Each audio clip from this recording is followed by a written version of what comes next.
Sorry for being late. I bumped myself off. Let's see. Fuzzy is here. The Crazy Scotsman chessboard. How you guys doing? Fuzzy's talking about snow and wind and mayhem. And yeah, we're probably getting 8 inches tonight. And I let it dump on what's already out there. So tractor's going to be working hard. Come Monday, it's gonna keep snowing for days. So, and then it'll clear up. Warsaw Patriot is here. Is this Vincent? Vincent's gonna visit for me. Hi. Hey, Vincent. How you guys doing? Good. How are you? You getting any? Hey, great. How? It's almost Martin Luther King Jr. Day. Is it? Yeah. Are you? Are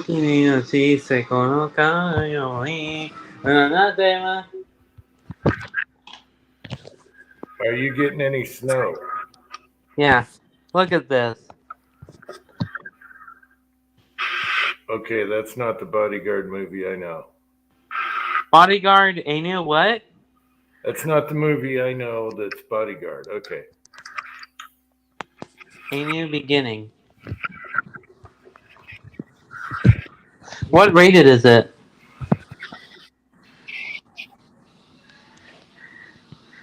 What is that rated? R. For what? R. Waiting. Up. And he gone. Anyway, Michael Hurtneck is here. Garage Guy is here. And I'm the only one here. How pathetic. How pathetic. And I paid for this? Are you kidding me? I might just slit it right here and give the rest of the year to somebody else. I think someone else can run this and just call it quits. Screw it. If you guys ain't coming on, I'll go do something else. All right, Andre D'Angelo is here. Booze and Bullets is here. Here's another link.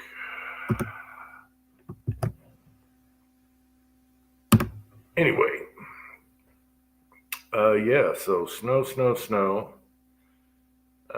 Dr. Zink is here.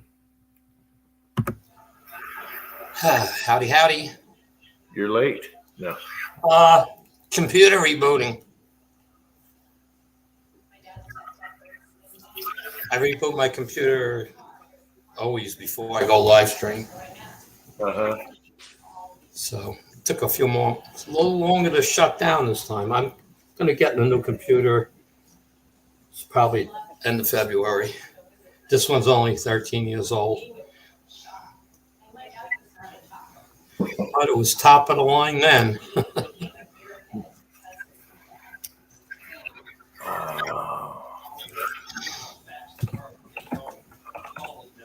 Hello, Michael. Hello, everyone.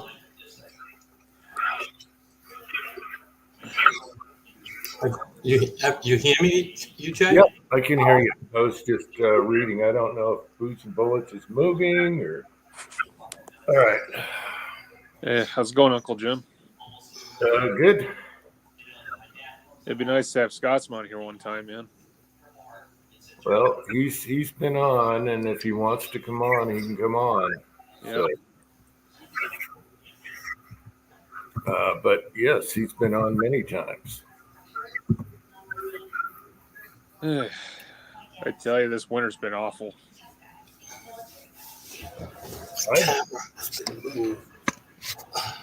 We needed snow, so I'm happy. Yeah. I don't mind the snow. It's the shoveling that's a pain in the ass.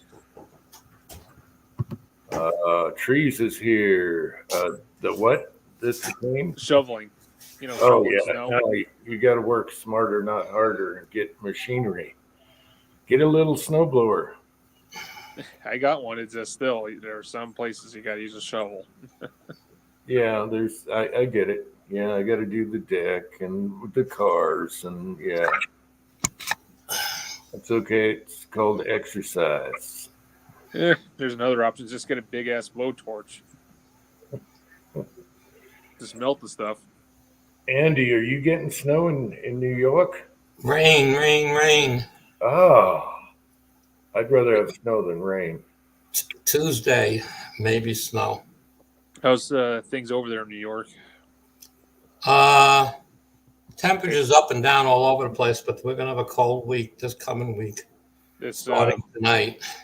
the reason I asked because I remember a couple of days ago you had those crazy protesters blocking off all the bridges. Oh, I wouldn't know. I don't live near there. I live out on Long Island, so I'm Okay, cool. 60, 70 miles away. The whole city was like blocked off in every part you could think of, and the police literally had to remove every one of those protesters off the streets. They don't want to learn. Just put one of those plow trucks on the road and just go. Let it roll. Never. You don't have to cruise fast. Just let it go. They'll move. Speaking of moving, looks like Booze and Bullets is moving to Missouri. Missouri bound. Preacher's Day Off is here, and he's going to come on later. Ozark was doing a little shining, so I don't know if he's even awake anymore. Ashley is here. Hi, Ashley. 6-shooter Texan is here. Sitting on 80 pounds of zinc. 6-shooter. Oh, yeah. Bisley Blackhawk is here. We have a Bisley, by the way. What was I going to talk about? Shit. Oh yeah, Dr. Zink. Speaking of New York, you know what just happened this past week as well? I came across on the news. The New York Safe Act is finally being challenged in the New York court because of that Bruin decision. Yep. So I'm excited for that. There's so many laws that if they get rid of the Safe Act, there's still another 50 behind it they have to get rid of. How many laws do you have in your state, man? They're out of control. Our local governor's out of control. We got ARs cannot be semi-automatic unless you have a fixed magazine. You know what, though? I always wanted one of the lever ones, the ARs for some. Yeah. Except for in 300 Blackout. I think it'd be awesome. Because then you got the 30 round, well, not you, but We're not allowed to have 30 rounds, 10 rounds. That's it. Yeah. Now, can you have a 30-round body, but it has a 10-round limiter, and it's got our 10 round mags come. They're 30 round mags. The only spring size, etc. is 10 rounds limited. It's limited. It's the way it's made. So I don't. It's in my way. So I'd rather have 10 rounds anyway. Yeah. I wouldn't want a big mag if it didn't hold it. Tim S is here. But That's interesting that you can get the long ones that are either pinned or have a big follower lip on them, whatever they do to them. It's a limiter. And I don't even know if it's a limited. I never took apart the two that I got with the rifle. As far as I know, it's just made that way, period. It's just 10 round and a 30 round, and there's no limiter. It's just, you can't do anything to it. I've just seen people actually convert 30 rounders to 10 rounders if their states actually had to go under some weird regulation. I have a During the Ban magazine, during the assault weapons ban that I converted. You just, they either pinned them or they put a spacer in them. They're probably doing it that way for you because it's the same mag body. They don't have to spend any extra money, and they just just like putting a stick in a shotgun, limiting for hunting. But it's just there's a lot of stupid laws in New York that are in play right now. Magazine is one, but that doesn't really affect me much because I really, in a rifle, I don't target shooting. I'm not playing with it any other way. As far as the other things in an AR, if you make it a single shot, meaning you have to crank the bolt back every time, let's say a bolt action AR, you can have every feature on it you want. So mine, when I bought my first AR, it was made by, oh, damn, I'm so bad. I'm losing it. Anyway, it's a semi-automatic rifle, but the bolt stop is different. So every shot keeps the bolt open, and you have to push a bad lever to close it. So that is what the New York compliance workaround was in the beginning. Not anymore. You can't even buy those anymore. The bolt stops like that, that do that.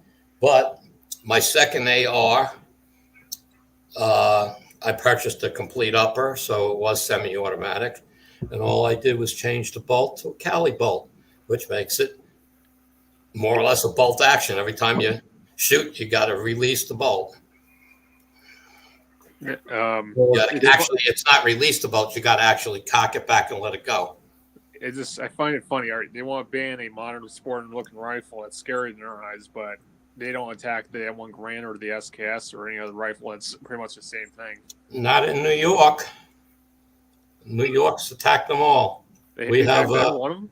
Well, let's put it this way: as of not this past September, a year ago, September, they put a law into effect. You can no longer buy a semi-automatic rifle in any caliber, period, unless you have a pistol permit, because it goes on your pistol permit. And that includes in surplus firearms too? Anything. 10-22. Holy shit. Okay, so I only found out about that because I had to send my Ruger PCC back to Ruger. And I went to the gun store to handle it, and I bring it in all boxed up and ready to go. And he says, you are aware you have to have a pistol permit to get this back. And I go, what? So, I mean, I do have a pistol permit. So I said, oh, well, what am I going to do? And so, I had to, he says, once you check it into the gun store, it's no longer yours. Okay, so now we got to sell it back to you, even though it's a no cost thing, but we have to do the paperwork.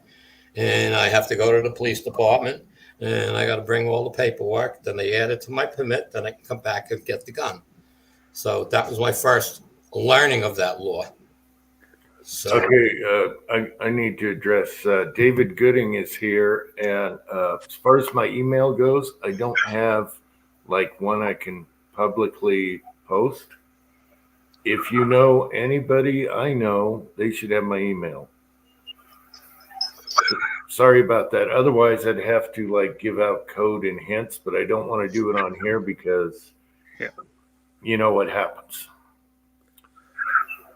So, I mean, where's New York State government located? Is it mostly New York City? that's all of New York State. Sheesh. So all your laws are within the city itself. Yeah, it's not just a city law. City laws are even worse. Okay.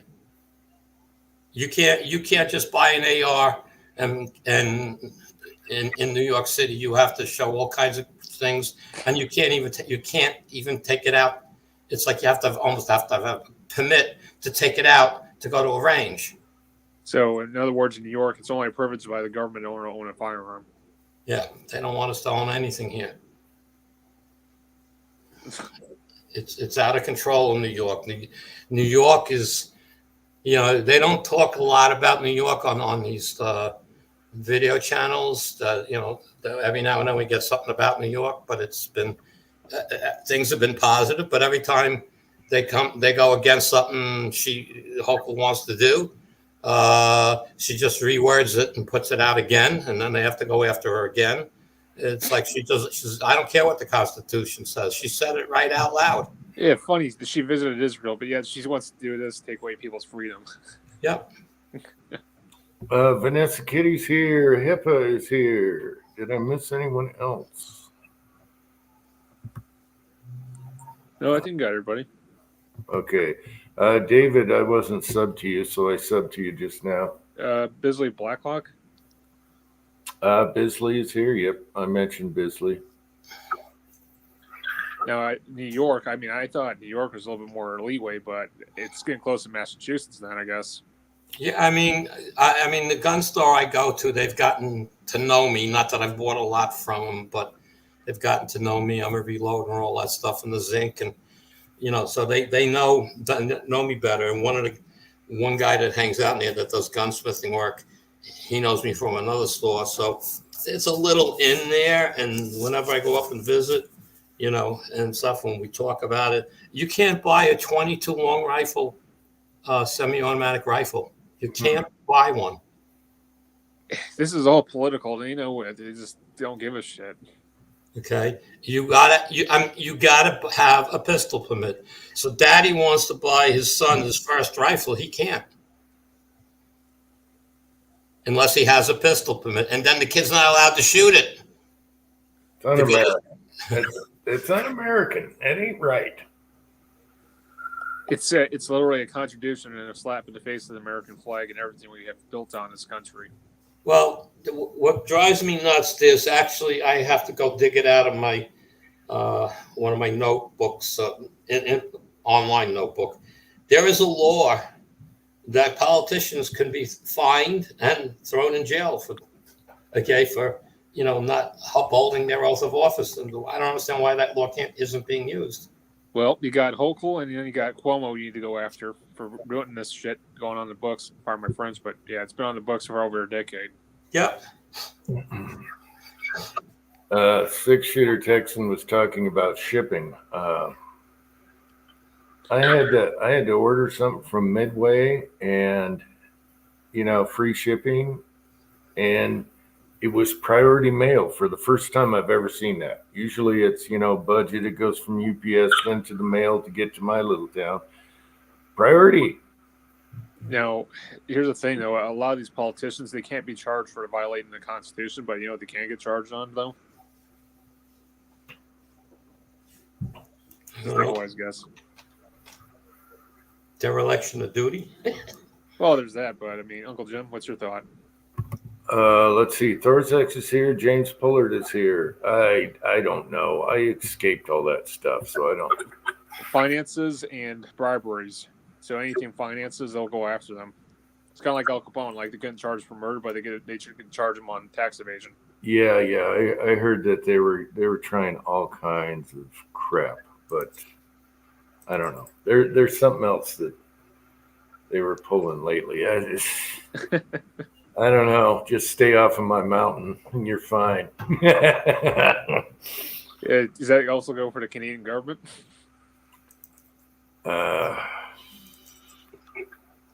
Because what? You're right next to Canada, aren't you? Me? No. Like the border. I'm saying the border's right next to you, isn't it? No. You aren't? No. Well, you're on a mountain. I figured you're right next to the border. Yeah, I just posted the law. No, I'm in Utah. Oh, you're Utah. I'm cocooned. Let's see. The fourth federal law, 18 U.S.C. 1918, provides penalties for violation of oath of office described in 5 U.S.C. 731, which include removal from office, confinement, or a fine.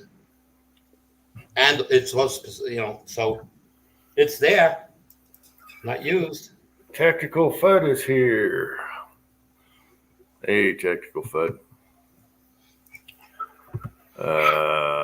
Let me post a linky if I haven't done it for a while. Oh, yeah. So, Tread is here. I didn't know he was here, but he's down here. Boom. Good evening, fellas. Good evening. Hey, Tread. It looks like you got a shave. No, bad joke. Bad. Funny. Yeah. Oh, okay, speaking of dogs, I don't know what came up, but I told my wife, something was on TV or something, and it was about peeing outside or something, and I looked over to her and I said, well, I pee and poop outside. And she goes, you poop outside? I said, yeah. I don't. But anyway, it freaked her out. She couldn't get over it for like 20 minutes. You poop outside? It's like, oh, hell yeah. Hey, Scotchman. To be married to Uncle Jim. Mhm. GGW Outdoors is here. It's garage time. All right. With the Bruin decision, we just got to wait it out, and hopefully a lot of these laws just get kicked out of the courts. And I think it's going to do its unraveling work right now. We'll see where it goes. So Uncle Jim went into the garage, so I got to give him a moment to get there. Oh, I can hear you. Oh, okay. I got an update on my Rossi Oh, yeah? Did you shoot it? in the basement. That was it. Oh, I took it apart again. Um, I told you I got the new spring, yeah. and that don't fit. Oh, jeez. It's too big. Diameter-wise, it's too big. So I'm putting it back together, and I'm pulling my hair out. I can't get the lower back half won't go in all the way. I'm going, what the hell's going on? There's a pin on the trigger that's not like pin tight. And on the bottom side, of course, you're not seeing that. The pin was out a little bit. So it wouldn't go in the gun. I'm sitting at 40 minutes till I found the pin sticking out. so is it like sliding out when you're shooting? No, it's all locked in place once you put it in. It can't go anywhere once it's in. I didn't realize that pin was floating like that. So I'm glad you didn't hammer on it. What? I with plastic, now just tap. I said, no, it ain't going anywhere. There's something wrong. Yeah. And I kept taking it apart. And what am I doing wrong? It's like, I'm not doing anything wrong. What the hell's going on? I finally turned the gun over while it was in, and I see the pin sticking out. I said, son of a bitch. Yeah, for everyone out there, and they probably already know this, just walk away. Come back the next morning, and it's like, boom, put together easy. Just walk away, okay? When it gets that bad. Garage Guy's here. Hey. Hey, how you doing, Jim? How's it going? Hey, garage guy. Hey, fellas. It's good to meet y'all. Good to have you on here. I believe last time I was... Oh, I'm sorry. Go ahead. No, just saying howdy to you. Oh, well, Andy, it's good to meet you. Like I told you before on Facebook, I really enjoy those memes you post, man. They just crack me up. I find them here and there, and I just post them. Yeah. Did you see the Trump ones? Something about, what was it? Gosh darn it. Oh, insurrection. They were saying erection. All the yeah, I seen that one. Screwed up and said erection. And then it shows him. Oh, that was hilarious. All right. Most of those memes are stole from somebody else. I'm like 5 people short of not being able to have anybody else on Facebook. Like 5,000, I think your limit is. So like 4,900 and something. And it's like, so all these people have their things in their neck of the woods that get posted. So when I see something, I grab it. There are some that I don't post because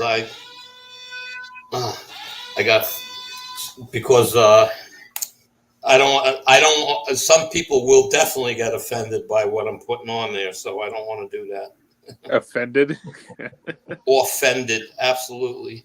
I disagree. Some people are just shocked on the internet. Yeah, I know what you're saying there, but I'm just, I get you. Just like I have one friend. I mean, we got to go back more than 30 years. Car racing guy. Tight. We're tight for so long. I did so much stuff for him. I got all these pictures of his car that the track photographer didn't get, and it got him into on the cover of Hot Rod magazine, which is a hard thing to do. All right. And anyway, but we were buddy. I mean, we raced together for years. He's a Democrat. and he decided to block me because he doesn't want to see my posts. Oh shit. Yeah, they some old friends, college friends, did that to my wife. You know, just because she leashed back at him. You know, and she tried to be nice, but But I don't. We never go tit for tat back and forth. He just doesn't like the stuff I post. well, they didn't like her facts. Yeah, well, that's what I'm saying. So She's good at it. You know, as far as throwing facts at you, they didn't like it at all. Boom, they were gone. Anyway, Garage Guy, what's up? Oh, not a whole lot. Getting ready for some bad weather coming in here. Start of the week. Yeah, I gotta go with this cold garage. I can hear you. Keep going. They're calling for some snow and sleet starting Monday evening. Snow all night up until Tuesday around noon, and then a temperature not get above 20 degrees for about 3 days. So it's going to be stay in the house kind of weather. Yeah, I think everyone's getting a piece except for Andy. well, we're getting it Tuesday. Something's coming. They don't know. They're saying a dusting to 2 inches. So I don't know. They moved the NFL playoff game, I think, out of Buffalo or postponed. Oh yeah, but I'm downstate. I'm not upstate there. I'm Long Island. I'm out, out in the middle of nowhere. Yeah. Not physically attached to the state. I can remember years ago, the Minnesota Vikings, they get in the playoffs. The field was frozen. And, that's before they built Hubert Humphrey Dome up there.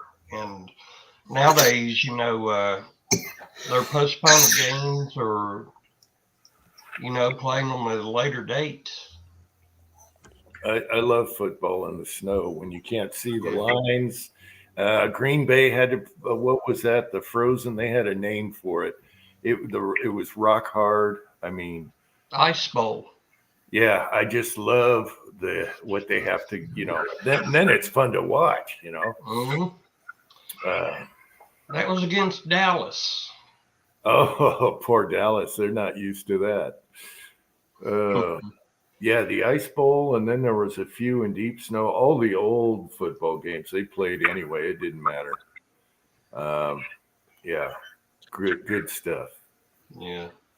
There's a game tonight in Kansas City. They're playing the Dolphins, and they're saying the temperature at kickoff is supposed to be something. I believe it's going to be under 10 degrees. Wow. Oh, Bisley caught a porch pirate. Don't you just hate when people steal your mail? He sicked the dog on him. That's awesome. I love that. I hope you teach him where to bite. Oh, that's great. Yeah. I want to get a few red dots that on not red dots, laser sights mounted on my gutters that are motion activated or something. And then a PA comes on, don't move. That's nothing. I saw one guy, like this was years ago. He pretty much had a guy stealing his packages. So he said, all right, screw it. I'm done with this crap. He puts out a box. It's empty, but inside there's actually a lighter with the actual firecracker inside. So every time the box is open, it tears and it actually strikes that firecracker. And once that happens, it blows up inside the box. Hilarious.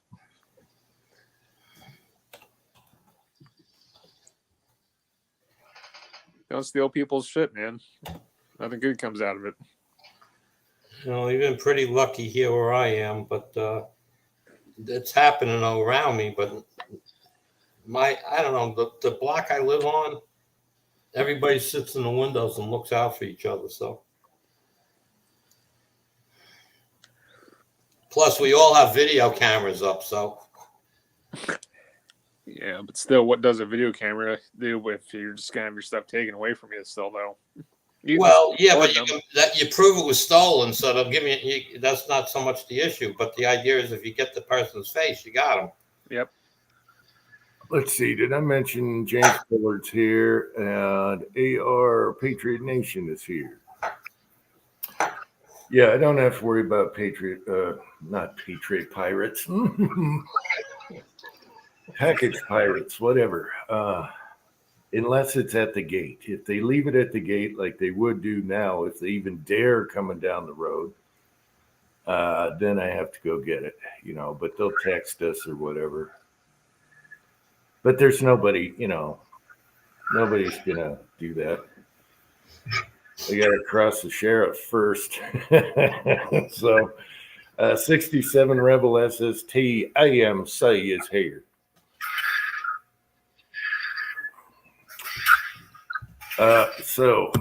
Garage Guy, getting any new toys? You're always buying one once a week. Well, I've been enjoying 22 LR quite a bit here lately. To me, that's the most fun caliber handgun or long gun. Mm-hmm. I got to make a video on a new M&P 22 compact I got right after New Year. And today I was browsing Bud's website and run across a Walther PPQ M2 Chamberton 22 LR. And I think it's the same exact size and everything of the 9mm version. And Bud sometimes has unadvertised flash sales. You can go through there and be looking, and all of a sudden one will pop up, and it might be $100 off.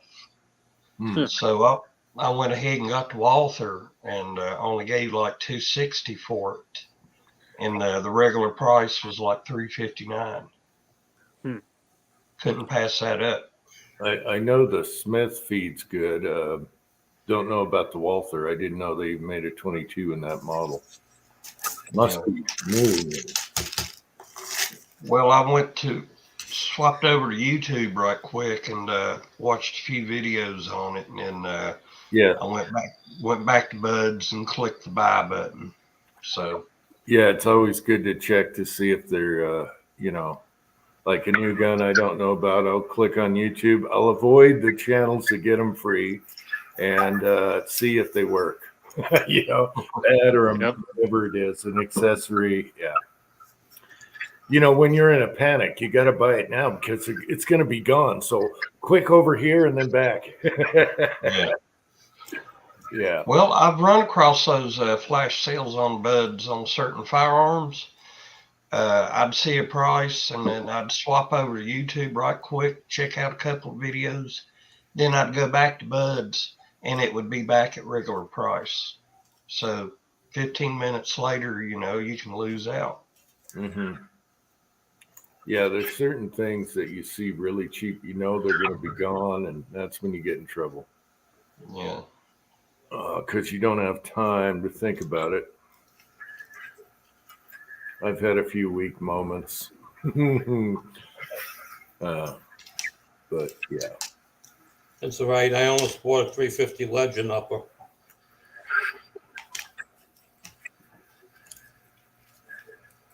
And how's that working for you? I said almost. I didn't say I did. Oh, almost. Okay. I really don't have to buy any molds because it shoots 38. Stuff can be sized to it. Yeah. And, the only thing I had to do is buy some magazines, but I don't understand why the same magazine as a 5.56, basically size-wise, other than the follower and stuff is different. But why they want $20 for a 10-round magazine, I don't know. Yeah.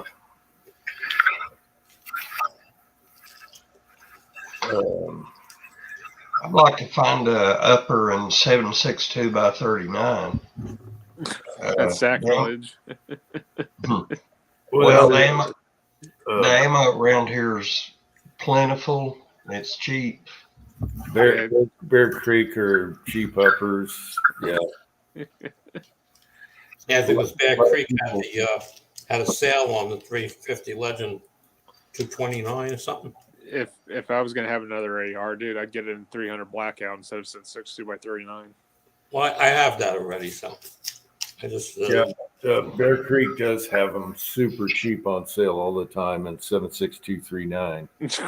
It's good to hear the ammo's getting cheaper because I thought it was expensive. Well, you've been hearing they're going after Lake City. They're trying to stop them from selling brass to the loaded rounds to the public. Yeah. You mean the 5.56 cartridges? They deem it's military use. That's bullshit. And what they fail to remember is the musket was the same for us and They don't know anything about firearms, period, dude. But the musket was the same as the British military, okay? The musket ball. So what's the where are you coming up with this military crap? It's so they can't have it for civilians. Yeah, but we had the same stuff when we got our freedom. All right. They don't know what country they're in. They think this is a democracy. They think it's like England. They don't think. Yeah. But it doesn't matter. Stop Lake City from. They said you want the money, that $850 million for upgrades to the plans stuff. You know, you want that next contract. You're not going to get that if you sell your stuff.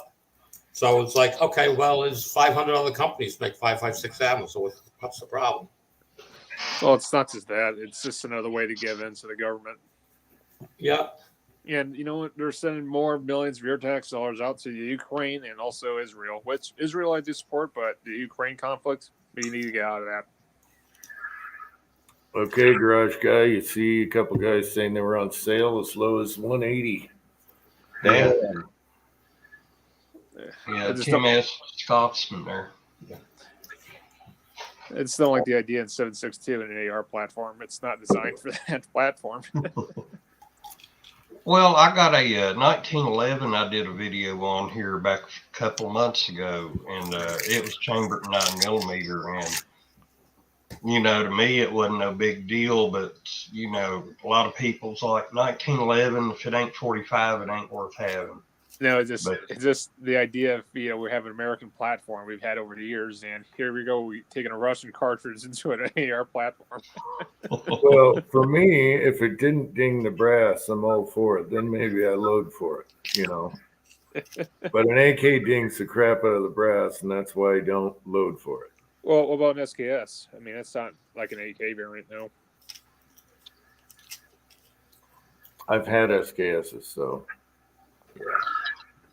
Well, I've also got a Ruger American Ranch rifle, bolt action in a 7.62 by 39. So, you know, There you go.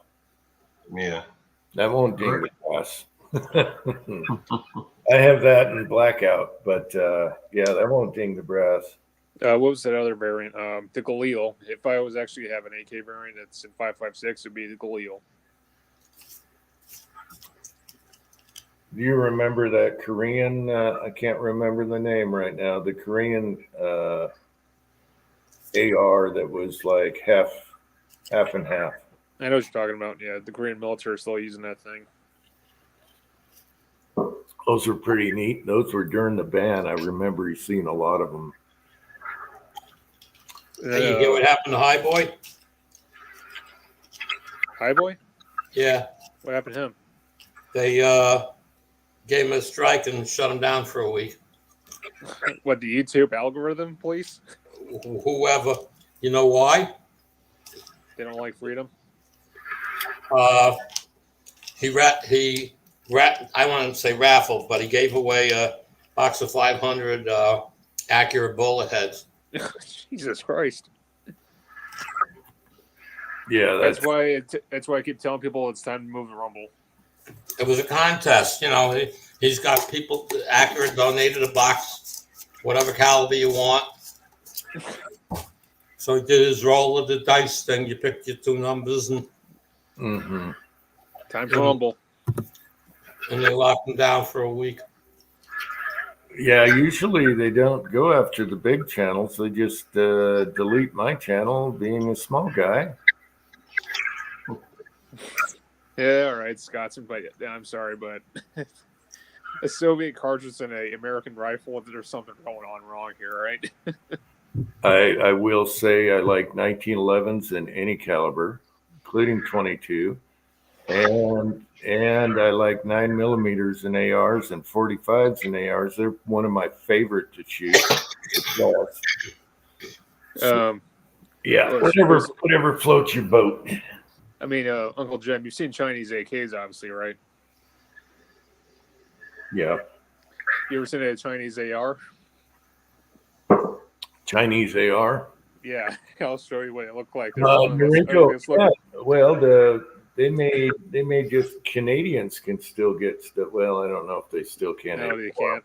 They can get the M14. They can get the Tokarev. What else? Yeah, I believe they did make a Chinese AR. Is a CQ-315. It's one of the most ugliest looking variants of an AR-15. Well, they'll copy anything. We know that. Here's a picture of it, actually. Look at the handguard of this thing. Yeah. Chinesium, Norinco. Hey, if it works, it works. I got some Norinkos that are awesome. Yes, 10 millimeter and 1911. I love. Yep. Always Well, had- that 9 millimeter 1911, I got that T-sauce. At first I thought, it wasn't no big deal, but the more I shoot it, the more I do like it. I'm waiting for them or Rock Island to have a super sale on a 9, and I'll pick it up. Yep. I haven't shot a 10 millimeter in my lifetime, but I wouldn't mind trying one. They're fun, especially if you load for it. It's much cheaper.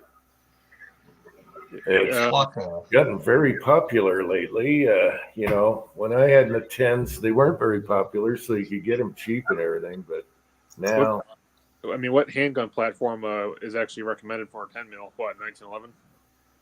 for a 10, Yeah. Like, what else is there? there's actually lots of them. If you get an older one, the 1006 Smith & Wesson, that's an old school double single. I really like that one. You can get the CZ clones. I love my Glock 6-inch, the Model 40. It's a 6-inch.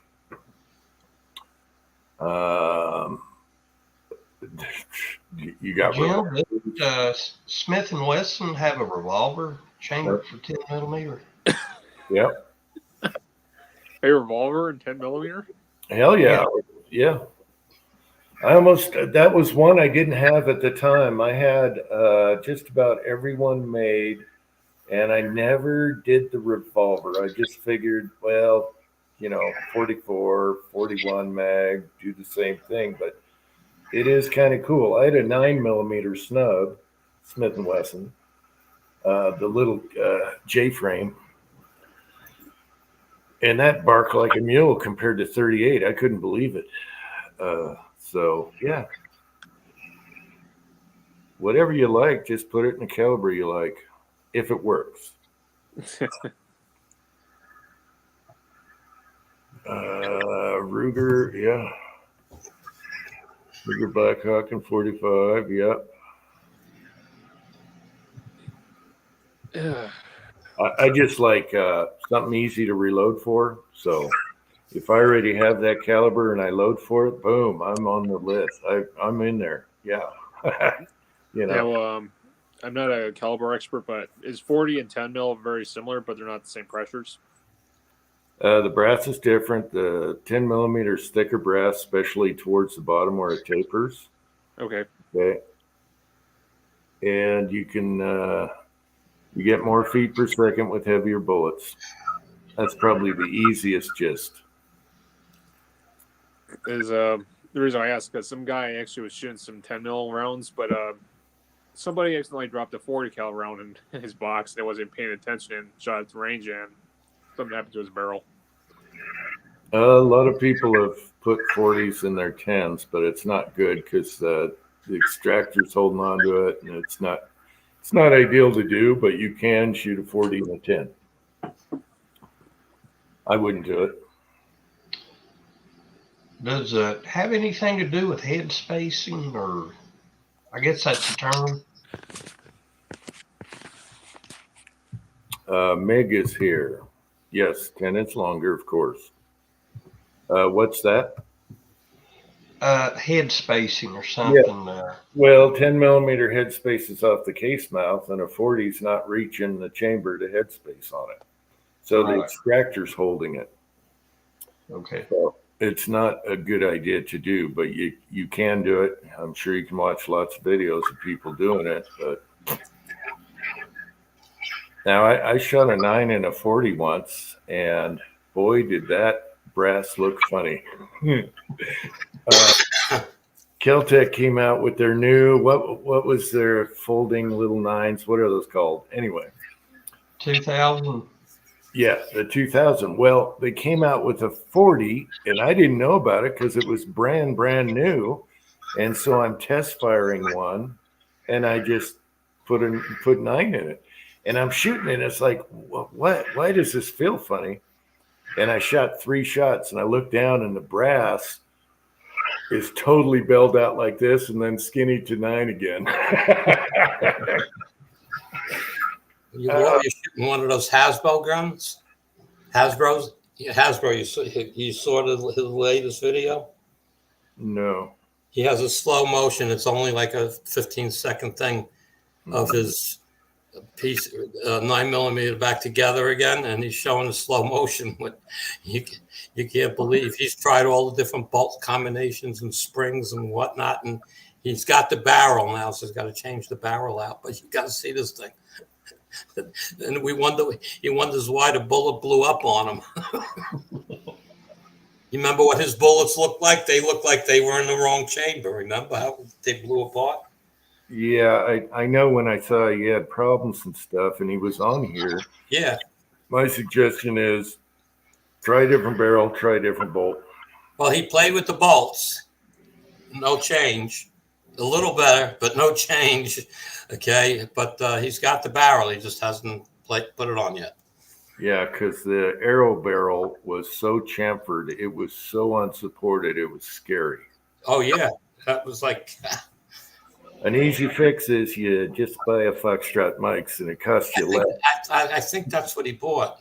You don't know how many rounds I have through Foxtrot, so I shoot them all the time. They're awesome. They were built purposely for that, not just like an afterthought. Yeah, but he only put it up a couple of days ago, so you go check his channel out. It's like a 10-second video, slow motion, to see with the flash and everything you see. It's like, oh my God, the thing's firing out of battery. Yeah, something's up. I would just, at that point, I would just start swapping the two important things, and that's barrel and bolt. See Well, what he happens. did the bolts already, so he narrowed out the bolts. It wasn't the bolts, and now he's going to change the barrel. That's too bad. Don't want to see someone throw money at stuff. Yeah. Garage guy, I got to ask, do you shoot 1022 a lot? 1022? Say again, I couldn't hear you. I was asking if you shoot a 1022 before. Ruger 1022? Yep. Yeah, I got one. Yeah, I'm thinking about getting one in the future someday. I actually came across this kit. It's called a ZK22. You ever seen those? No, I don't think so. It pretty much converts your standard rifle into a bullpup, so you could actually put it in your backpack or take it like, close quarter combat in case something happens in your house. Yeah, as long as there have been a lot of bullpup kits. Red Jacket did one. As long as it comes apart easy to get to the action, that's all right. It does mess with the trigger because you got a bar from here to there.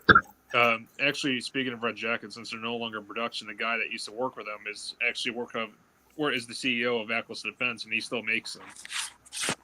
Yeah, just if you're interested in something like that, just keep in mind, does it come apart easy to get to the bolt and clean it? Yep. Because before they didn't. You had a bunch of screws. It was a pain in the butt. Yeah. I don't think it know. looks badass.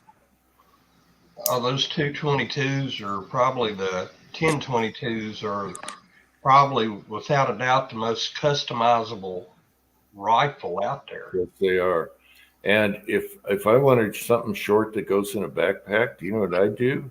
I'd get the pistol and put a pistol brace on it. Yeah, That's until old. the feds are still wanting to get that thing.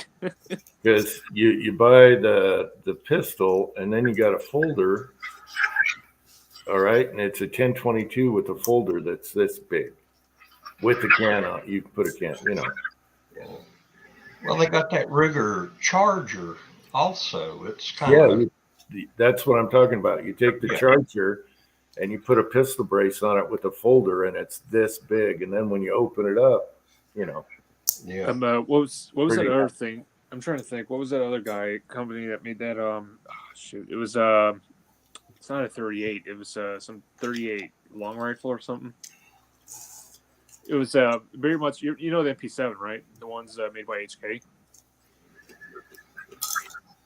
Since we can't own an MP7, they pretty much in the gun market they made a variant version of it. I'm trying to think what it's called. Well, that's good, HIPAA. 2 screws. That ain't bad.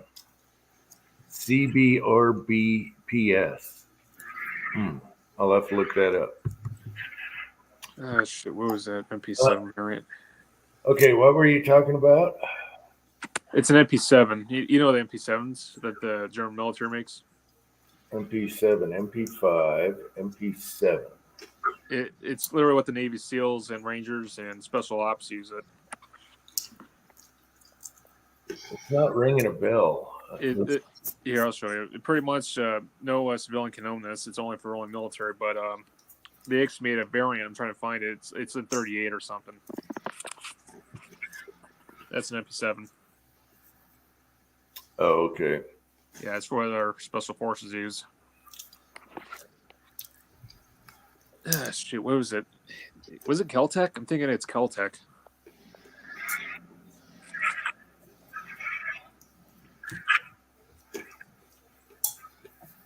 Shit, let me look it up here.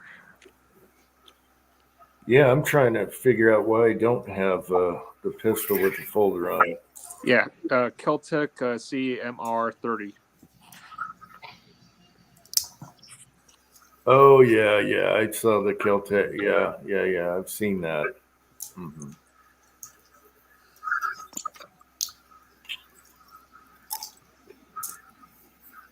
I don't know.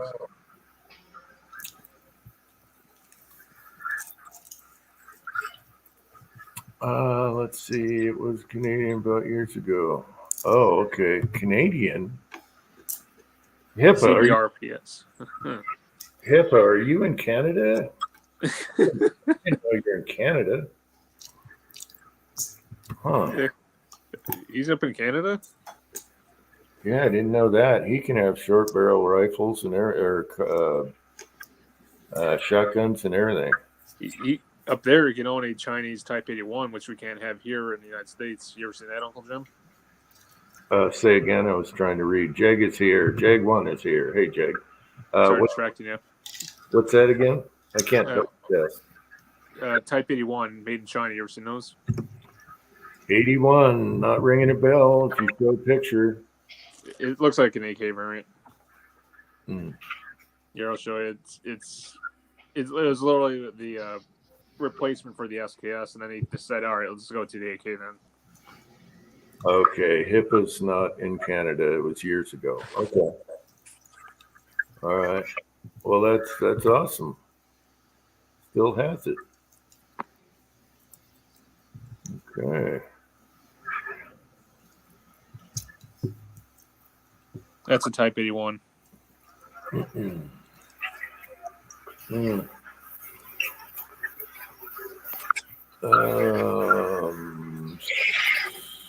So, did I miss anybody there?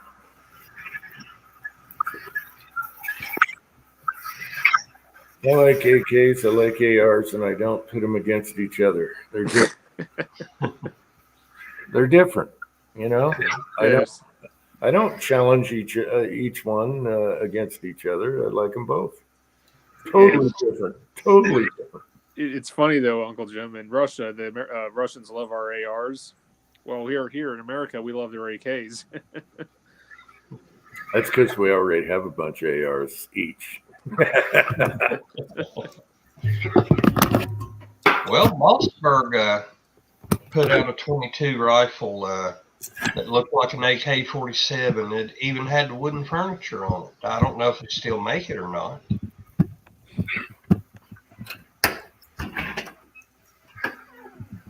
Make what again? What was that again? A couple of years ago, Mossberg was putting out a rifle chambered in 22 LR, and it looked just like an AK. Even had the wooden furniture on it. Oh. I think 22 Plinkster and a couple others have videos on it. When I'd go to Bud's and look for it, or Kentucky Gun Company, their website is always sold out.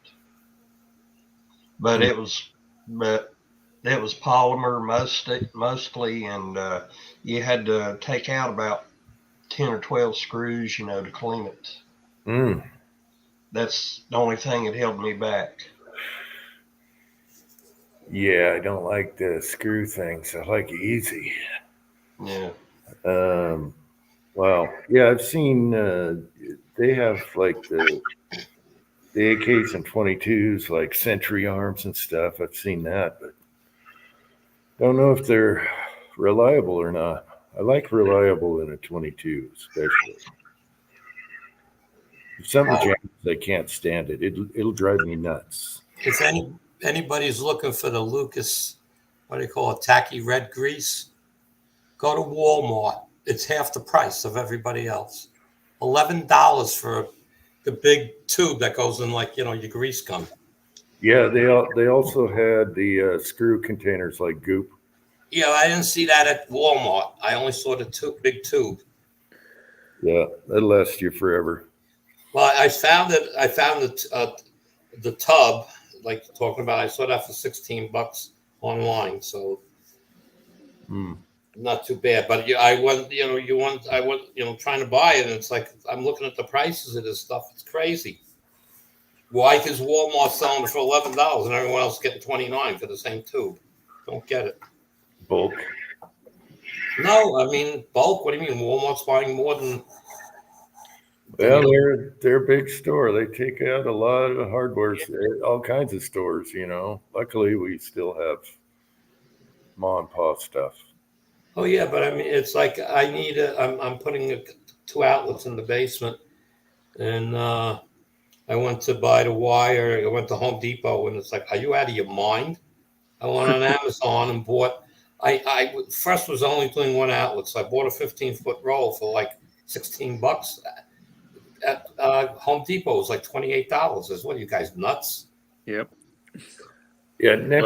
Next hardware store, I'm going to check for the wire pulling and find the water soluble and see if it's similar to the Lee case lube. I got to experiment with that. You ever been to an Ace Hardware? Any of you guys? Yeah. I did when I lived the other place. I actually had run into a bad encounter with some screws I had to replace. So I was working on this outlet box, and I literally am like, "What the hell?" I'm twerking this screw head off this thing, and the thing busted up in pieces. I'm like, "Are you kidding me? I can't even get this thing off now." And there's like only a little bit of a nub left to screw, so what I had to do is carefully heat it up with some vice grips and just carefully wrenched it out, and I was lucky to get it out. And I looked up the origin of the screws, and guess where they're from? China. And went to Ace Hardware, looked up, they were getting some different types of screws that matched up exactly like the same thread pitch. And looked up their origin. Guess where they're from? Taiwan. And the quality is actually a lot better than the ones that were from China. Yeah, Taiwan is better than China.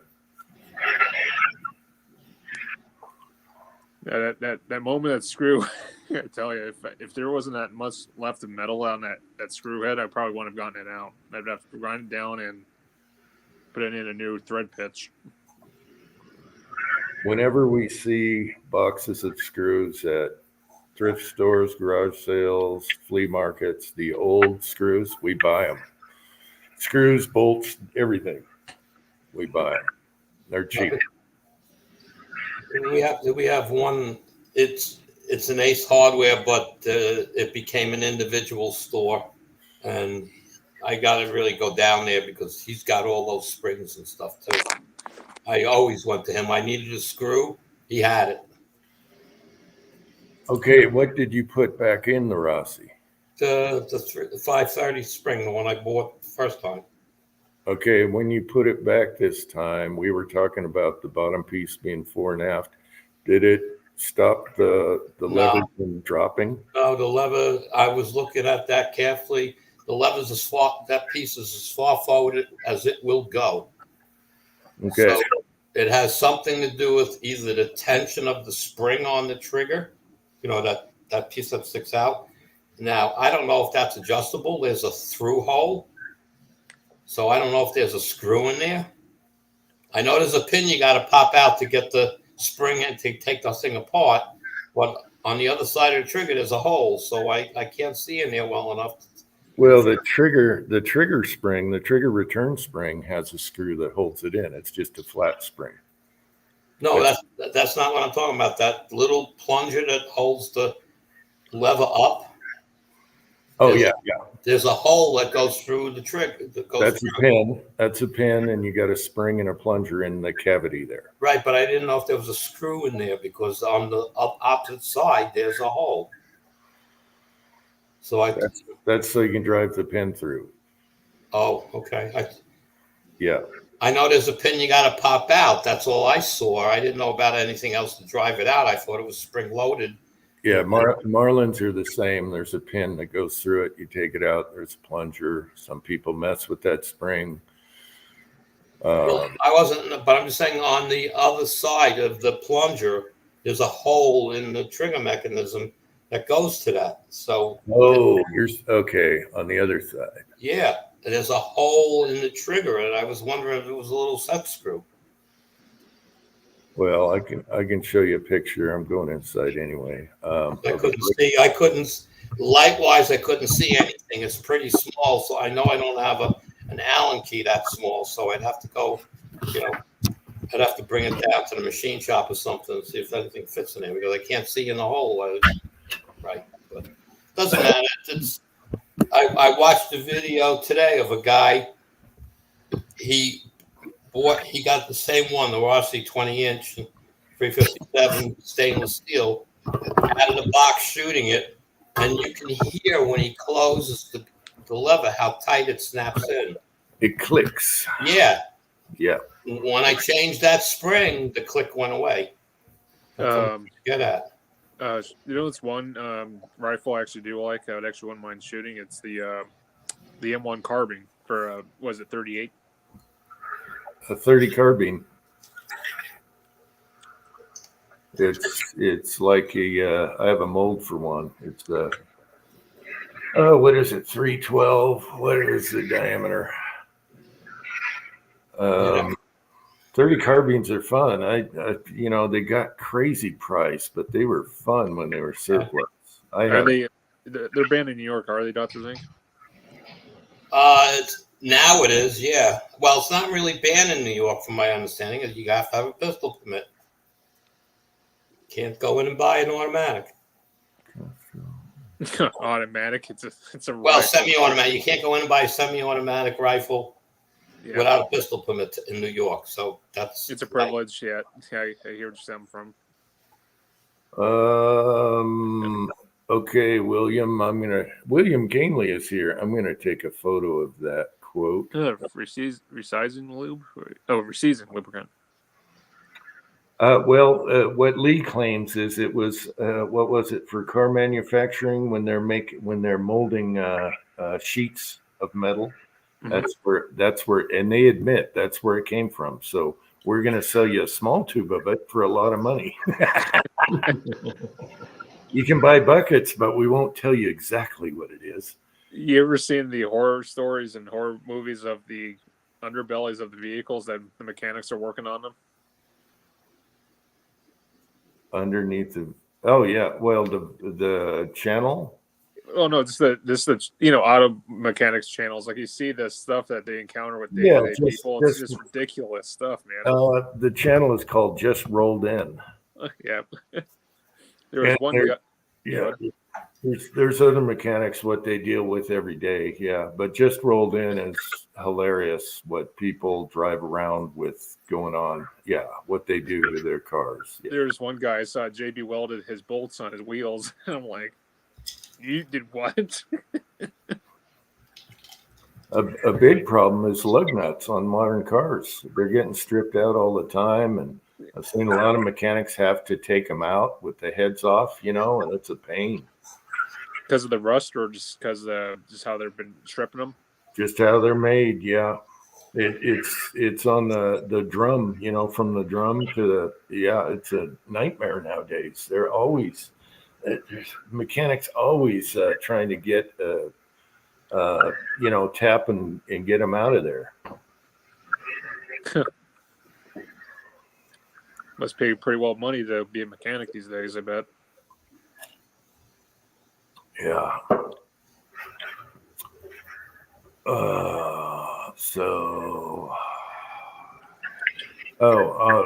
Andy, I can. Well, you can look up a schematic on the receiver and see what you're looking at. But I can send you a picture of all the parts. Well, I've seen the schematic, but I can't find a blow up of that. Of that one's part. Yeah, the actual trigger where the catch is on there to keep the lever up. They don't show a screw there, so that's why I'm like questioning it. Yeah, I don't have that one picture. That's the problem. I can't get it blown up big enough to know what it is. Well, okay. But they don't, in the parts list that I found, it doesn't list the screw for that spot, so I don't know. Well, from memory, it just has the two holes that go into the frame. You got your trigger, you got your trigger pin, you got your screw for your trigger return spring. And, oh shit. Yeah, sorry guys, I gotta hop off. I just got alert my camera, so there's a coyote in my backyard, and now he's gonna go after my chickens. Go get him. Guard the chickens. Yep. Sorry guys. Hey, Jim, thanks for the invite, man.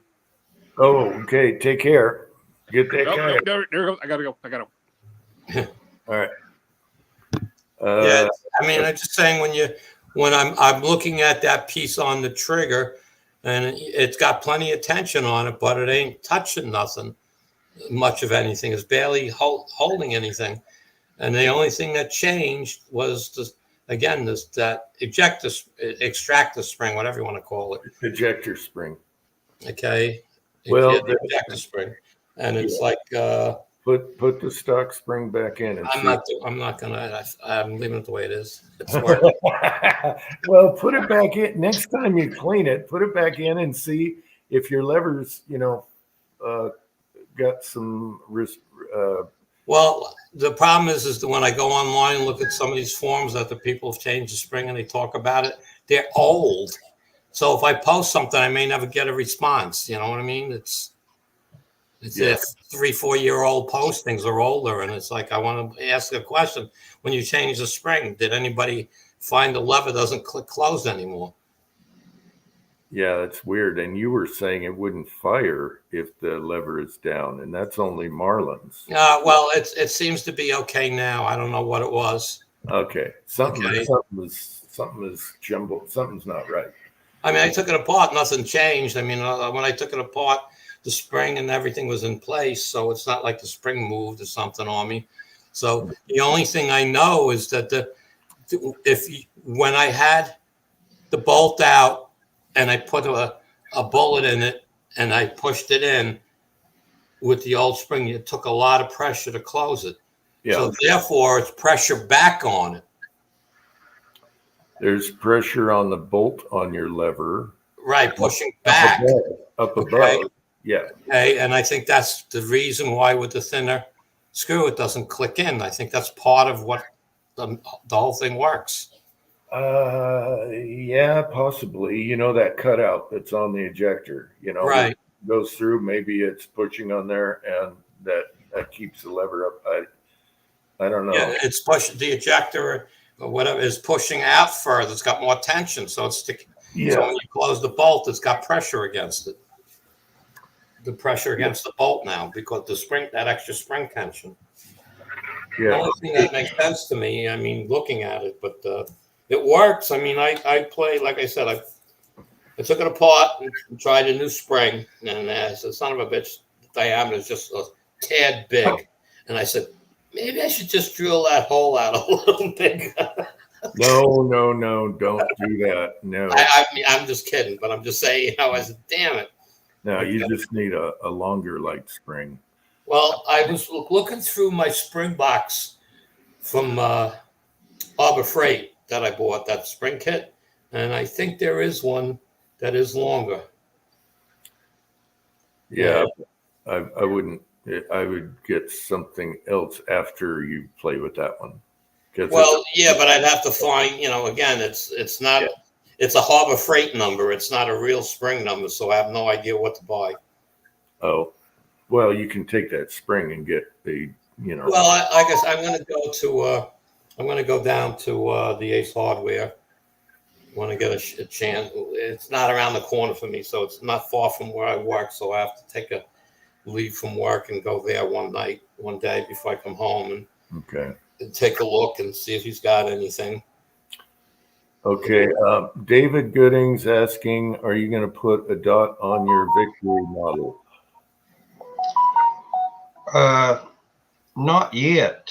The sights on that S&W Victory are excellent. I mean, they glow green. I mean, they're the brightest glowing sights, not to be night sights I've ever seen on a handgun. But if I do put an optic on it, I'd really like to try one of those Bushnell TR-25s. I mean, it may not be the best looking optic for a handgun, but for what they are, they're really good optics. And I've never heard of anybody having any problem with one. So that'll be the route I go if I put something on it.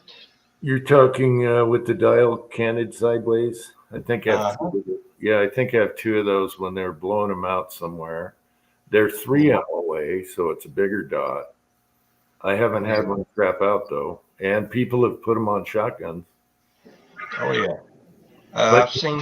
But nowadays everything has got shake awake push button, and it's similar price nowadays. Everything is coming down.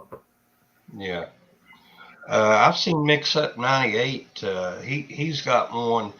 He's had it on rifles, handguns, you name it, and he's never seemed to have a problem with his. Yeah, I have two of them. I think I have one that's off. I could grab it, but you know what it is. Yeah, I'm a big fan of push button now. It's just so much easier than the dial, and it's out of the way, Yeah. And everything, again, is cheap now. It's like $75, whatever you get, shake awake, all that stuff.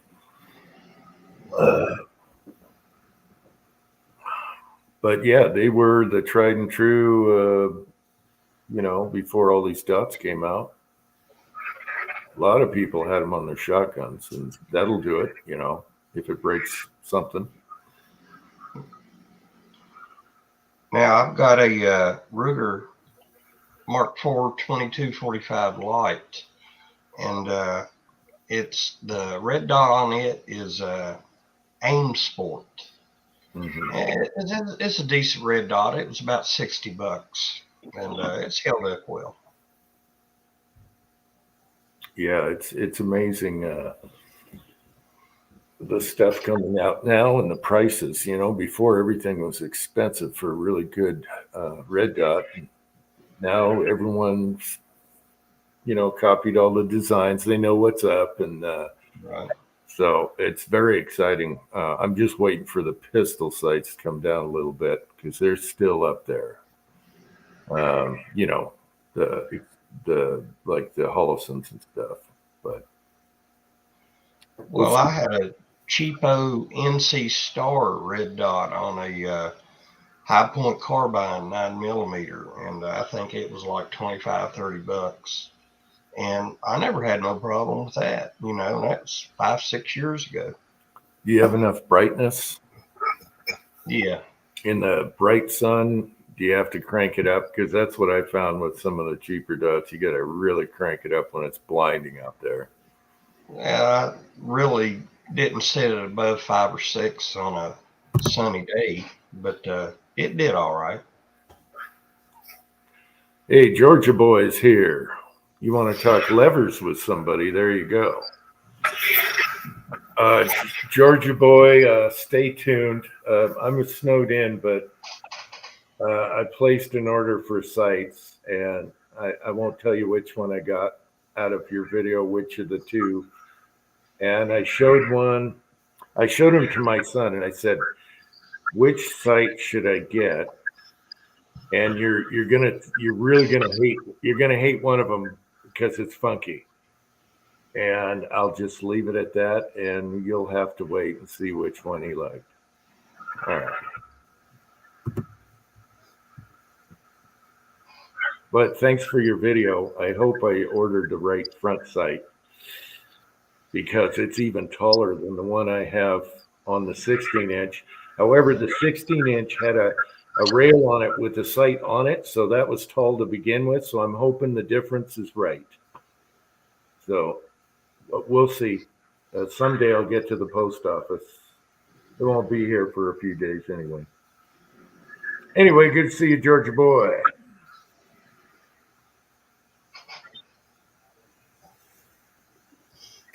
Uncle Jim, you gonna check your email from Kurt? What's that? Kurt sent you an email for me. Oh. Okay.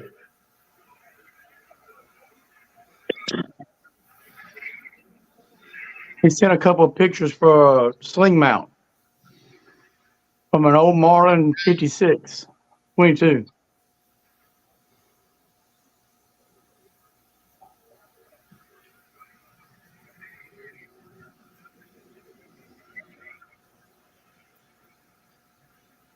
Oh yeah, those. I have that mount. What can you tell me about those? They go in and twist. I have that on a old Mossberg 22, I believe, or at least I had one. That was a Mannlicher stock. Let me look at the other picture. I can't tell you much, really. I don't have the sling part. Right. Is there a name for that? That part. Let me look at the other picture. Maybe it'll come to me. How come I can't see the other picture? Where is it? Oh, I got to open that one. I didn't know if you could put it up. Maybe someone else could know the name of it or something. 'Cause I Googled it and I can't find it nowhere. Yeah, let me.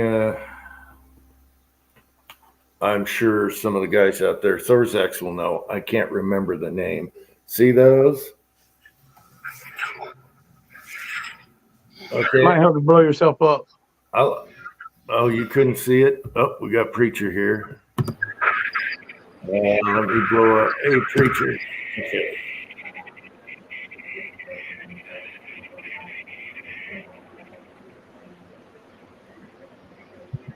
And I can't remember what they're called. I could go look through all my old slings and see if I have that key fitting that goes on there. All right. But I don't know the name. Someone in the side will know the name. I mean, I searched for T-post, sling mount, and T-mount, and everything I can think of. Dad said he thinks he's got the sling for it, but who knows where it's at. Okay. Yeah, Georgia boy. When he put his Rossi back together, his lever was kind of flopping out. You know, the detent wasn't holding it stiff, and for some reason it was locked up and wouldn't fire. But I think it was his screw between the hammer was too tight, something like that, right, Andy? Yeah, I got that was the problem. Was the back screw after if it was too tight, the hammer wouldn't come down. Had to back it off an eighth of a turn, just a little bit. But that was after changing the spring, the extract the spring, eject the spring. And another thing, the bullet guide on the left, I noticed you don't want to over tighten that. Just saying, because it has a spring behind it when you tighten it. And Which you one? don't want it like really tight. No, it was really just that one screw. I just Yeah, you didn't take your bullet guide on the left side. The stop. No, I didn't take that out. I didn't take. Just beware of that screw in the middle. Don't crank on it. Yeah, I didn't touch those two screws. It's only the front screw which takes the pin out for the bolt, and the back screw that drops the trigger. I guess. Yeah, got the trigger and nut. And speaking of a person that loves lever actions, Preacher is here. Yeah. How you doing? My first gun was a lever action. I still have it. It's a Browning 22. Oh yeah, the short throw. Yeah. Yeah. I Half have cock. 2 of those. Yeah. Is yours engraved? Is it like a Type 2 or it's engraving on it? No, it's not engraved. My dad bought it he bought it the year I was born in 1975. I want to say he paid like $65 for it back then. Yeah. Yeah, can you imagine though when you think about it, the same process is done on that same gun today, but instead of a $65 gun, now it's $650. Yeah, right. All the material, everything's done the same way, but the price has changed that tenfold.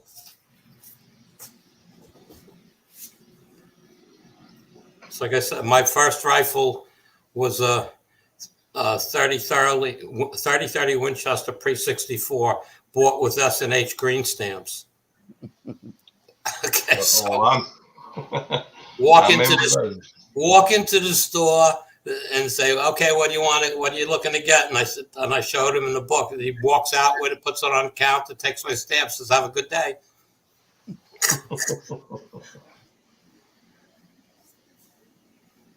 My dad said when he was a kid, go in the hardware store and there was a half a barrel in there and it had just all kinds of war rifles in it, just old military surplus rifles, $5 a piece, take your pick. Yeah.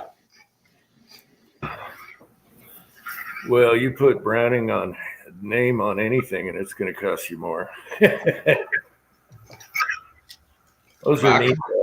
The throw on them are so short. It's chit chat, chit chat, chit chat. Yeah. Yeah, I I learned to can shoot with that. Oh, go ahead. I'm sorry. No, I learned to shoot with that little Browning 22. My dad bought me about 5 bricks of 22 ammo that were military issue, the old government ammo, and they would use the 22 conversion for the old M16s because it was supposed to be cheaper to shoot. Somebody in the National Guards stole a bunch of them and was selling them, and my dad bought 5 bricks. And I just would take a box every day and go out behind our house, and I got really, really good with that. Just shooting it every day. And you can get very good. You go shoot 100 rounds every day, you'll get really good. GGW is here. Who else did I miss? Hey, GG. Yeah. They're neat little lightweight, small levers.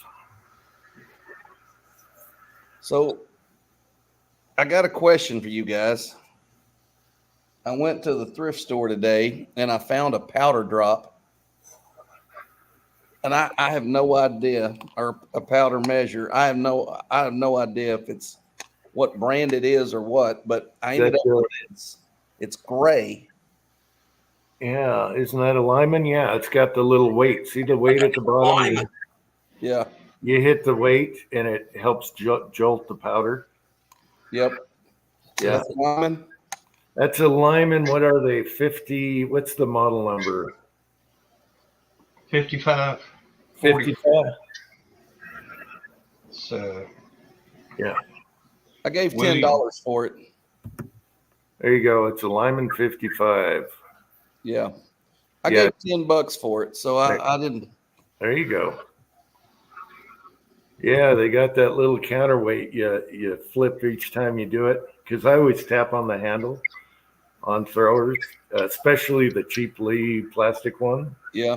Tap the top, tap the bottom with stick powder, and that's what that counterweight's for, or whatever you call it, doohickey. I don't know.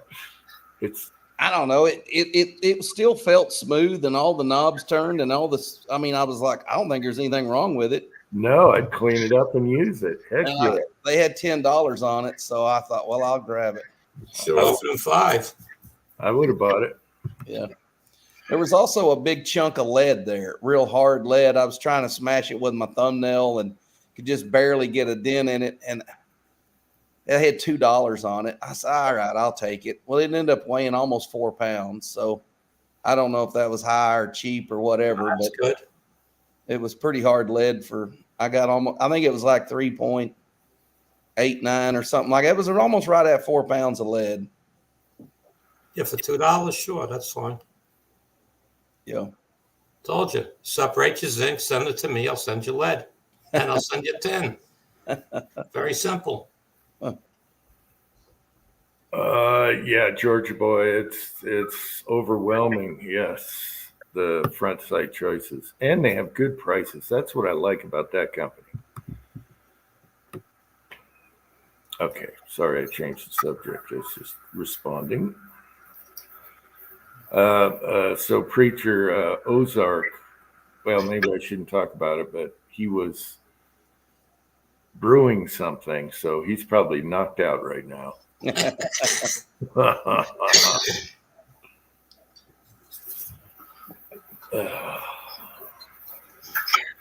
Yeah, so that's again with the lever action on the Rossi. We changed the ejector spring to a lighter spring, and what changing that, the bolt on the lever doesn't click closed anymore. The plunger he's talking about. Yeah. Yeah. So changing that spring to lighter, it when you pull the lever up, it doesn't click closed tight. It's loose. And that was the only thing changed. So, and I'm thinking it's just the pressure of it. We do need a chicken eating video. We've been putting a little bacon fat in their feed, trying to fatten them up for this Arctic blast we're getting hit with. It's I think the low tonight is 9 degrees, and then 14 is the high tomorrow. Yep. And then I think the nighttime temps are like either 1 or -1 for the next 2 nights after that. I don't think it gets above freezing until middle of next week. Yeah. I know everyone's getting a cold snap. Yep. Yeah, I'm telling you, if a fella, those chickens will eat anything. They're crazy.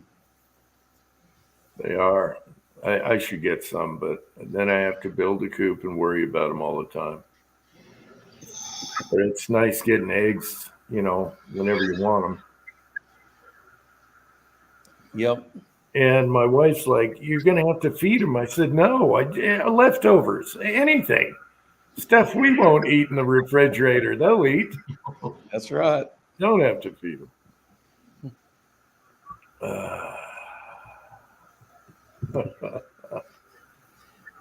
West Covina Dodge is here. All right, guys, I'm going to bail out. It's my witching time. Okay, Andy, get out to the range when you can. Definitely not in the next week to 10 days. That's for sure. It's going to be 35 is the high and the best. Hey, I was out there with snow blowing down my neck. If I had an outside door that I could go shoot out of, I'd be there every day. So believe me, I'd make a little room off the back with a window that opens. Yeah, I was gonna put a bench right at the garage door just so I don't have to. Yeah. But yeah, it's not. It's just I'm not going to deal. I don't like the cold, so most of us don't like the cold. But if I had a back door where I could just open up and step outside and pop some rounds, yeah, I'd be doing that. I can't. My backyard's only 30 foot deep. It's 100 feet wide. So you tell me where I'm shooting. The next guy is right next door. So, old one guy's here. Hey, old one guy. Hey, everyone. Catch you later. Okay, take care, Andy. Thanks for coming on. Good night, Andy.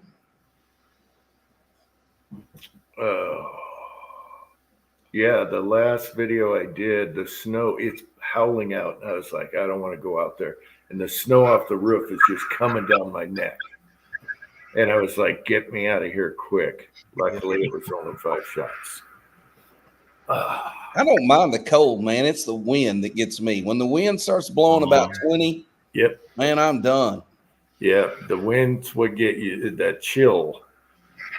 I love the snow and everything, but as long as the sun's out. Yeah.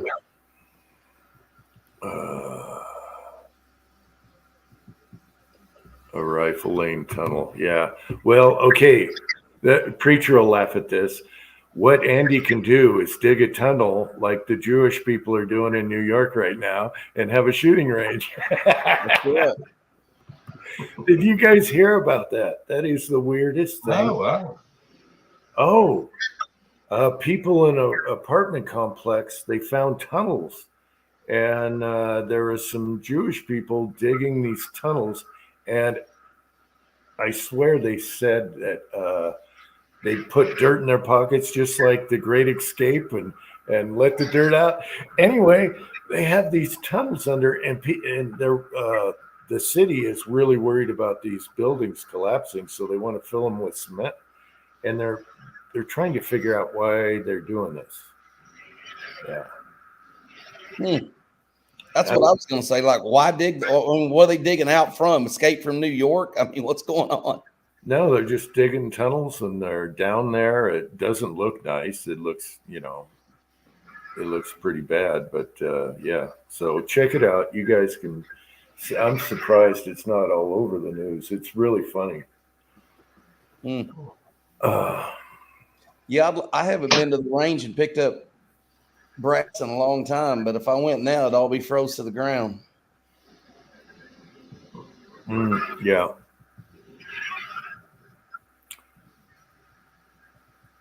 I got in a habit of going out there on Mondays after the weekend. Everybody'd go out and shoot at the range I'm a member of, and the colder the better, man. It gets cold, they don't pick up nothing. They shoot, jump in their car, and drive off. Yeah, that's good. You're digging that range, aren't you? I really am. I mean, Yeah. I've got more brass back there, and I know what to do with, sort it out. And I bought a shotgun the other day off a buddy of mine. I bought a Browning A5, Belgian made, the old humpback. I say it's an A5. You know what I'm talking about. It's the humpback. I think it's a 1968. And I've always wanted one of those shotguns. I never had one, so now I got one. The Model 5? I think it's A5 like 12. Model 12, Model 5. It's the one with the recoil system. the one with it's got the hump that drops. I mean, the right at the top. Like when it's coming back to you, right up where the receiver is, it drops off. Yeah, have you taken it apart I haven't. to look at the? Okay. 12.5. Browning like 12. Model 12. Yeah, Oddball Stuff has one. Dad's got a few of them. Yeah. I just knew what it. I saw him. I knew he had it. He bought it and a Browning 22 automatic together. The guy wanted to sell them as a set, and he wanted the 22. I knew he wouldn't keep the shotgun, so eventually, he's like, "Hey, I want to sell that shotgun." I said, "Well, I'll take it," and he gave it to me in a gun sock. So I haven't really looked at it. I just know for a fact it's Belgian made. If it's the one I'm thinking of, check the rear part of the stock, see if it's cracked. They always crack there. Okay. Oh, it seems like they always crack there. So inspect right there where the receiver is in the stock. Yeah. I think you're right, Thorzax. I think it's an Auto 5. Yeah, that has a funky recoil system. That's why I wanted to see if you, take that. Idaho Rogers is here. I don't know. I just felt like I bought it right. So I had the money in my pocket and he was wanting to sell it. So Oh, yeah. I brought it home. America. I just always remember thinking they were cool as a kid. The guys that had those, man, those were really cool. Those Brownings, you know. And anyways. So it's good to hear from Idaho. I hope you're not driving around in this stuff. Oof. I wouldn't want to be going over passes as a truck driver right now. No, man, I mean, 14 is the high tomorrow. 14 for us, that's cold. We could go all winter and not hit 14. And then they're calling for 3 to 5 inches of snow on top of 14 degrees. I mean, it's going to be here a while. Aren't you in Arkansas? Yes, sir. Oh, that is cold. Yeah. We're getting that same kind of weather like I told Jim earlier tonight, probably Monday evening for the next few days after that. Yeah. Are you in Virginia? Yes, sir. The southwestern part. Yeah. I go 20 minutes this way, I'm in North Carolina. 20 minutes that way, I'm in Tennessee. An hour that way, West Virginia. So. Yep. Pretty right through there. You're right there by the Cumberland Gap then. I'm about an hour and a half from there. Hour and a half, yeah. Yeah. Yeah, a lot of my kin came from there a long time ago. Yeah. Jenny. Preacher did a thing where he was touring around, and you were in Virginia. You did a video on that, didn't you? I've been to Virginia several times, yeah. I like it there. I was there a couple times last year. Preached in a church in Appomattox, Virginia, a couple times last year. Oh, you'd mentioned something earlier about going into a hardware store and they had the guns in the barrel for $5. My dad, yeah. My dad. Yeah. I remember going to my granddaddy, and I was probably kindergarten then, and this was a feed store for like horses and cattle. They sold ammo there. They sold guns. And then I remember going in there a few months later, and the guy was raising Cain because he couldn't sell it no more. I think that's when that law come in. You had to have an FFL to sell firearms, and that was 68 or 69. That's right when I was starting school. Yeah. Yeah. Yeah, my dad said they'd go in there and buy one of those old war rifles and some ammo to match it and go shoot it. If it didn't shoot good, they'd sell it back for $5 and buy another one. That whole girl said none of them shot good. It'd be awesome to buy a box of nails and, I'll take that pistol, please. Yeah. That's pretty funny. Come on. It's too cold for the lighter. What do I got in here? It's only in the 20s in the garage. So I've been watching videos on Zippo lighters, collecting Zippo lighters. And I hit about three thrift shops today looking for Zippo lighters. Never saw one. Really? Did you know a brand new stainless Zippo is $10? At Walmart, that's what they were saying. And yeah, because I got one as a stocking stuffer, and they got a lifetime warranty. Yeah. I mean, all you need to do is find most of the carcass at a thrift store, and they'll rebuild it for you if you wanted to do that. Yeah. That's I started watching these guys that collect case knives, and I never really knew much about case knives, but I watch guys that collect them. So I thought, well, I'll buy me a case knife and just stick it away. And so I went and bought a little case knife, and then I started watching them collecting Zippos, and I'm like, I need to get me a Zippo. I had one as a kid. I played with it. I'd flip the lid open and snap my fingers and light it, and I had a couple of 3 tricks I could do. I don't know what I ever did with that thing, but I was like, I need to find another one. And I didn't want to just go to Walmart, buy a $10 bubble pack one, and so I was going to look for a vintage one, and I couldn't find one anywhere. And you can find them with all kinds of stuff on the side. Yeah. They had all kinds of models. What I like is the World War II and the Vietnam ones that had like their own art on them or scribbling. Right. And now they sell fake ones on eBay saying that what they are, but they're not, like Vietnam era ones, and they have art on them. They're awesome. Yep. My dad used to be quite the trick shot. He wanted to be an exhibition shooter, and he used to be able to shoot stuff out of the air with a 22. I'd go to the dump with him as a kid, and he was still pretty good then. Throw bottles up in the air. He'd shoot bottles out of the air with a 22. He could shoot skeet with a 22. He was really good. But he said when he was younger, there was a guy came back from Vietnam and was talking a bunch of smack. They were shooting guns. And they were like, yeah, Harold, that's my dad's name too. He said he can shoot stuff out of the air. And this guy was making fun of him. Oh, you can't shoot this. And he said, here's a quarter. Throw this quarter up in there. I'll shoot it. He said, I'm so confident you can't shoot that quarter. He said, I'm going to throw my Vietnam lighter up in the air. And Dad was like, no, don't do that. Don't do that. And the guy just kept talking smack, and Dad wasn't ready.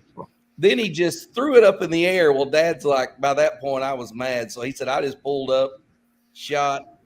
He said that guy was walking all around picking up parts of that lighter, trying to put it back together. Send it back to Zippo. And they're like, what the hell happened here? He said, of course, my dad don't know nothing about lighters, but he was like, that guy had springs and part of the top on it, and he was trying to get it all back together. Yeah. I saw a couple at the thrift store right before Christmas, but they were, what it had on them were, no. Yeah. But yeah, they're built like a tank. I can run the tractor out in a snowstorm and they'll light up. But I just filled this one up, and for some reason, maybe it's the wick. Whenever you fill it, it's finicky until you use it a couple times. Yeah. It's probably the wick on it. I need to trim it. Well, I just thought, man, that's something small you could stick, Mm-hmm. Problem with collecting guns is you run out of safe. Yeah. That's true. I should have got a small one just for extra stuff because, Yeah. should have got to ask for one for Christmas. Just something for the walk-in closet or something.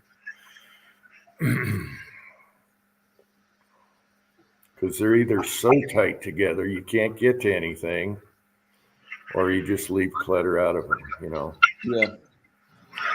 Yeah, I really need to get another safe and just start another safe. I need one that's just guns that I own, and I need one that's guns that I use, Yeah. I got a neighbor that keeps, I'd say he's probably got about 35, 40 handguns in a Craftsman toolbox on wheels. Not the big long one, but it's about half the size. And he's got it in storage room in the back of his house, and he just locks it up. Huh. Because here in Virginia, they got a law now. You got to have your firearms locked up. You know, if any kids come around, one of them gets hold of something, gets hurt, then you're liable. So he put them all in that Craftsman toolbox. Wow, that's a good idea. He could roll it right under the bed. That's where Well, everyone looks, though. Yeah. Also, hidden compartments. There's so many good videos on hidden everything. Yeah. yeah. I mean, big stuff, not the shelf thing. Big stuff from coffee tables, dressers, everything. Yeah. Oh, I've seen the videos where they had coffee tables, 5 or 6 people sitting in the living room, the coffee table's right there, and you could pull the lid on it. My gosh, there'd be 7 or 8 rifles in there. Nobody knows. Yeah, I'd like to do a coffee table. That'd be awesome. If I was building a house, I would have secret passages, just like the old houses and movies. You know, you can get to one spot to the other. The bathtub comes up and you go in the tunnel. I love that stuff. Yeah. That's the first thing I do. And the architect would be like, what the heck is going on here?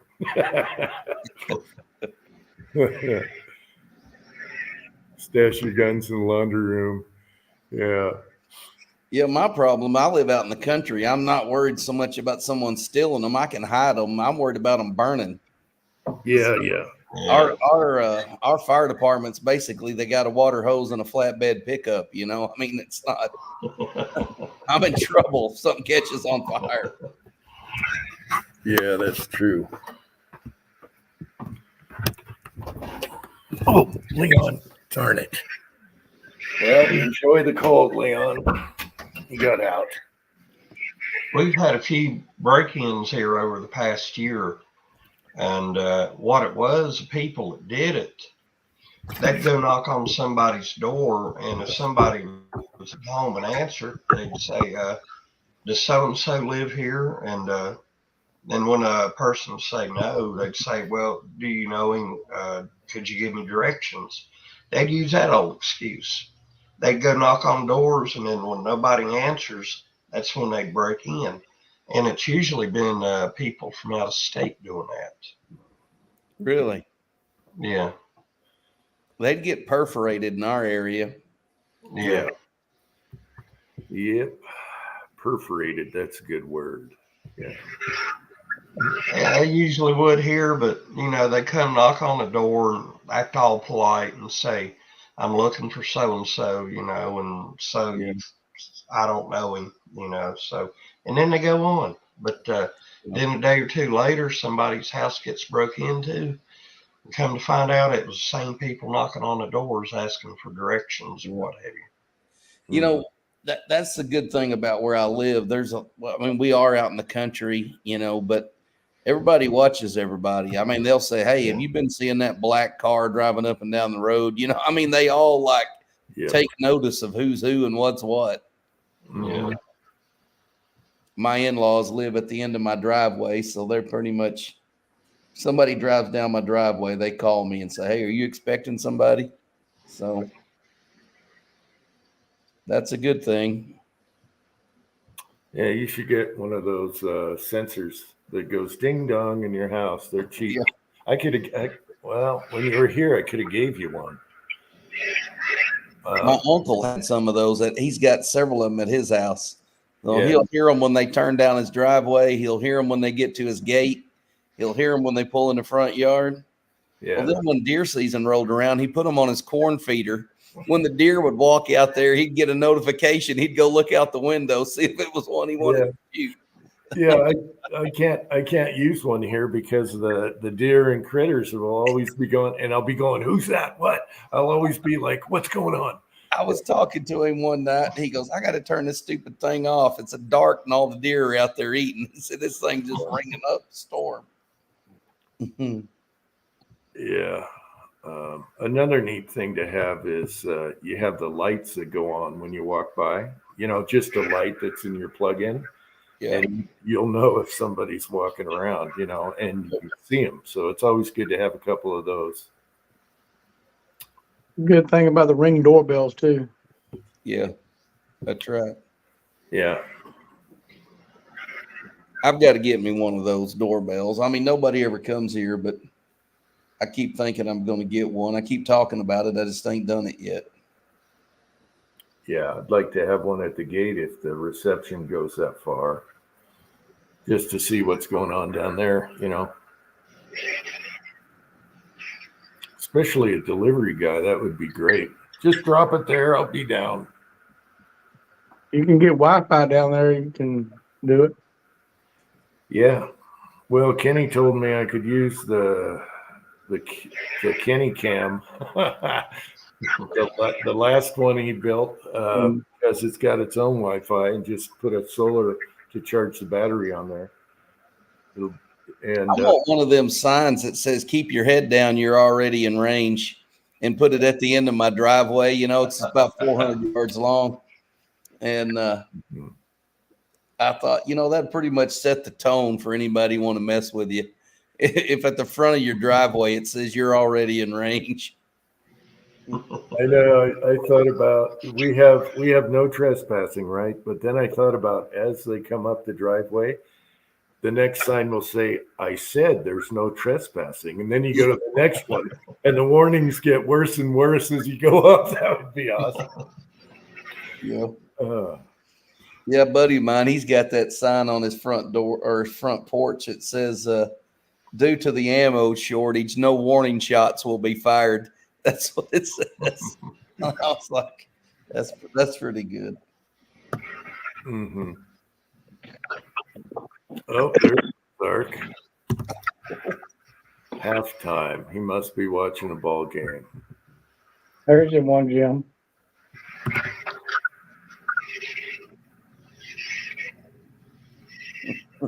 Cookies. Unless you're selling cookies. That's a good one. Oh,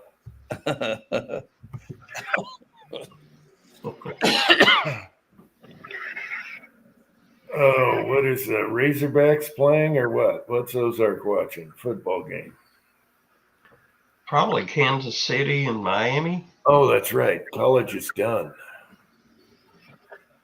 Mhm. -5 degrees where he is. Oof.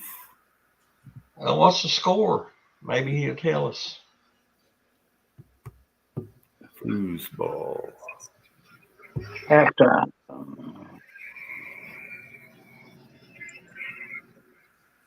Ozark, I told Preacher you're probably passed out by now because you were brewing something.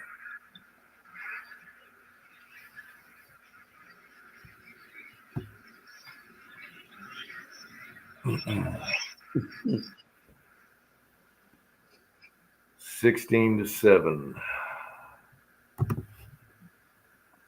16-7 KC or Miami? Is it playoffs yet or just Yeah. Okay. It's wild card weekend. Wild card. Okay. Yep. All right. It's warmer here in Alaska. Yeah. He's probably laughing his butt off being from Alaska and all these people complaining.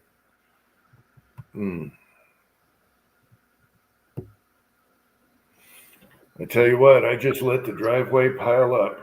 We'll go into town next week sometime. I'm just letting it pile. Tractor's going to be working hard, I tell you that.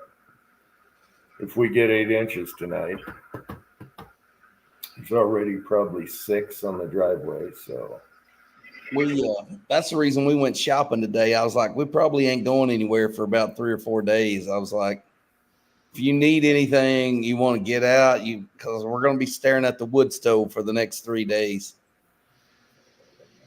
So, yeah, we buttoned up the chicken pens and put some straw on the ground and in their nest boxes, and then put wood on the porch. I mean, we pretty much got everything ready to go, so we don't have to go anywhere or do anything.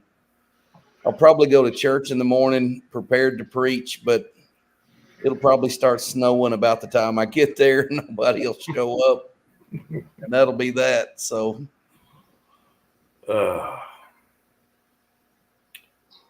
Jim, are you gonna have your video camera out when you're plowing the snow this year? I already did once. It was just not that much snow, but yeah, I usually do, but it's my phone. So I'm driving like this. Yeah. And that's what I'm doing. And I got to take my gloves off each caption. And yeah. So Didn't last year you have a problem or lose a part or something when you were plowing? It seemed like you did a video. well, last year I ran into a rebar because we had rebar markers and wrapped that up in the blower. Right. Yeah. And I didn't realize it till I was all the way up. So I had a piece of rebar in the blower the whole time, all bent. We had to cut it. It was just wrapped nasty. So now we have fiberglass poles. But I already cut a branch the first time out plowing. I left some big branches out, and I'm plowing. Preacher, in front of my driveway, there's that hump there. And I'm plowing and I can't see, what it is. Next thing I know is boom, a bolt breaks, a slade bolt. And that thing was stuck way up in there and it was about this thick and I had to pull that thing out. And that's how I started the morning. Yeah. Yeah. It's pretty tough. It's a pretty tough blower, but those slade bolts really help. We buy them by the pound. We make our own. I'm kind of getting the itch to make a few videos. Well, you can start with that powder measure. Once you clean it up and do a thing on it. Yeah. I watched a couple of your 223 videos.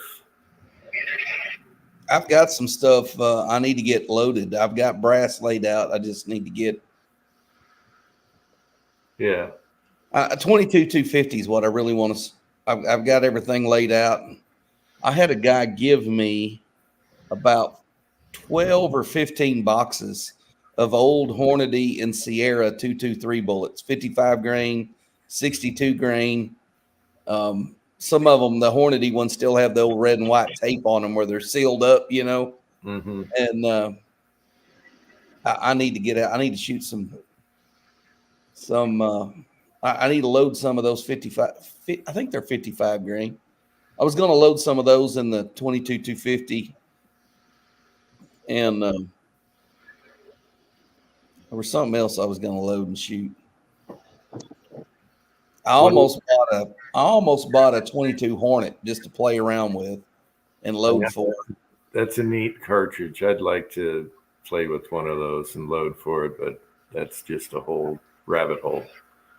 Well, I started looking at. I was looking at a couple of rifles on Gunbroker, and then I was like, "Well, how hard's brass going to be to get? I already got bullets. How hard's brass going to be to get?"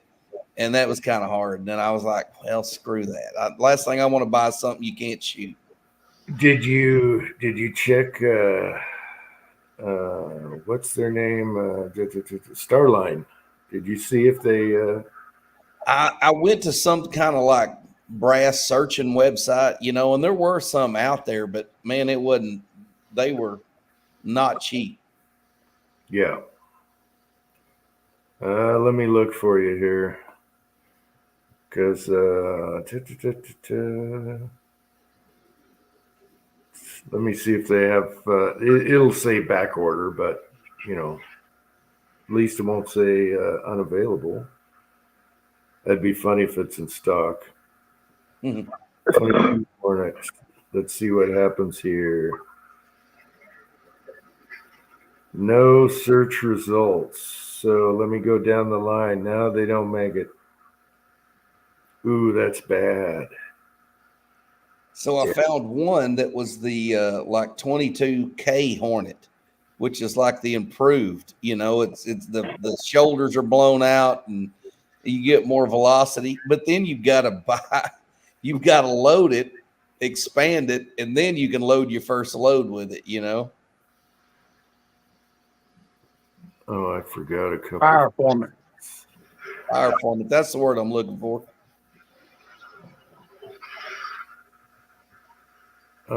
Shots on 20 gauge, 12 gauge. That's all right, Ozark. I'm gonna save my money and buy a 22 arc to go with my 6 arc.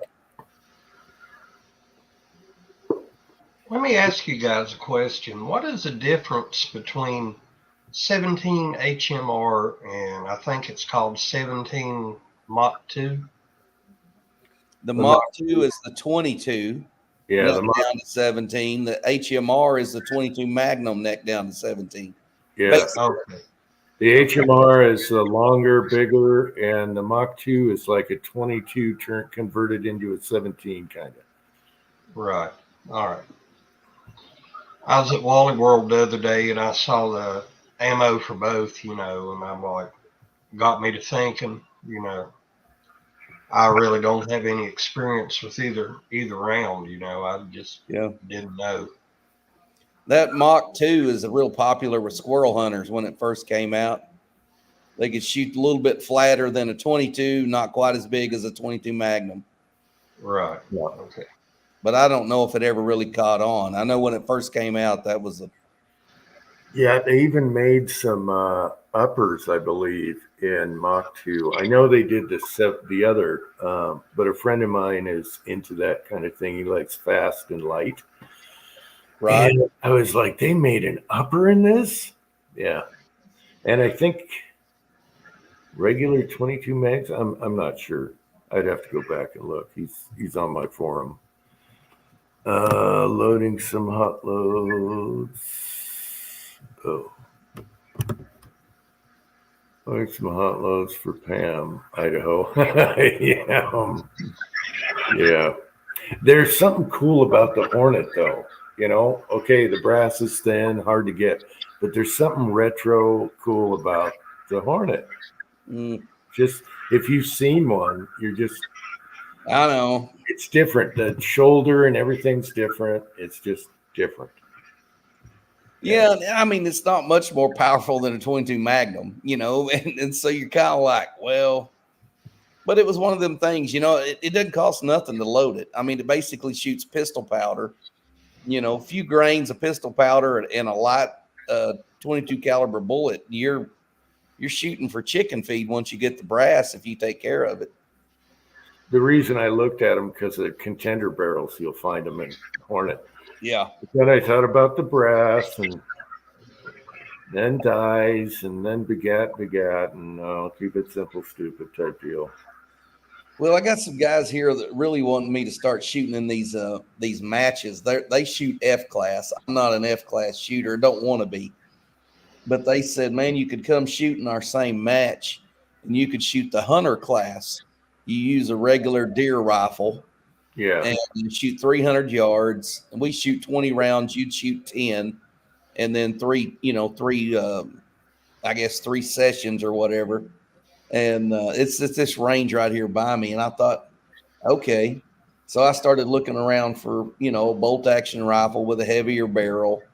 Something that would still be considered a hunting rifle, but not my Tikas with little thin barrels that heat up after 4 or 5 shots. So anyways, I've talked myself out of a 22 Hornet. I'm going to wait and get something I can shoot in those matches with,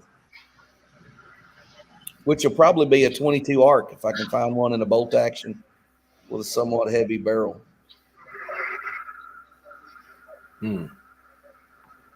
They're taking the 6 arc. Kenny was one of the first guys to do that. But they take the 6mm arc and neck it down to 22. Yeah. And now they've standardized that. And I'm kind of excited about it. I thought it'd be something I'd mess with.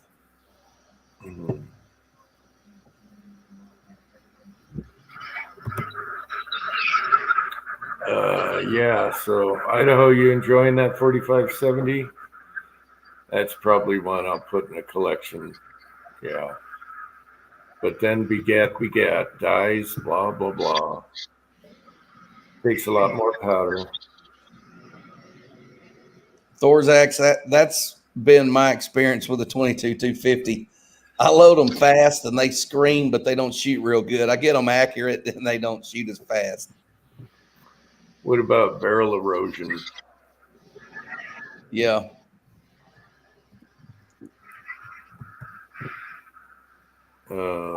I've got a little Remington Model 7. That's what my 22-250 is. It doesn't weigh anything. It's light and accurate and short, and it's just kind of a coyote gun that rides around on the side-by-side with me a lot. How is the side-by-side? Man, I should have bought that thing 10 years ago. My my wife was right. She was like, buy it. I'm like, no, that's too much money. We don't need that. Buy it. Now that I've got it, I mean, I hauled firewood in it today. I hauled straw to the chickens today. I hauled chicken feed in it today. It's like every day I'm using it for something, you know. When you first got it, you were trying to figure out every excuse to load something in it or use it for. Yeah. I put it in every video I could, you know. Yeah. Yeah.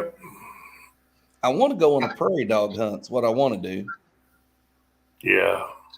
Did you ever watch Full Ed Taco's ground squirrel video that he here? There was a farmer that were infested with them, right? You should try and look it up. I will. He used the high-powered pellet guns with the tanks. I think a 17 HMR and something else, maybe a blackout. I don't know. Anyway, and he's got the scope cameras and everything. So you see him, and he's just flipping them up.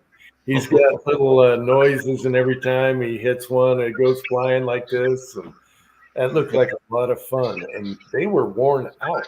There were so many of them. Yeah. But that's hilarious. That reminds me of that. I think you'd have a lot of fun doing that.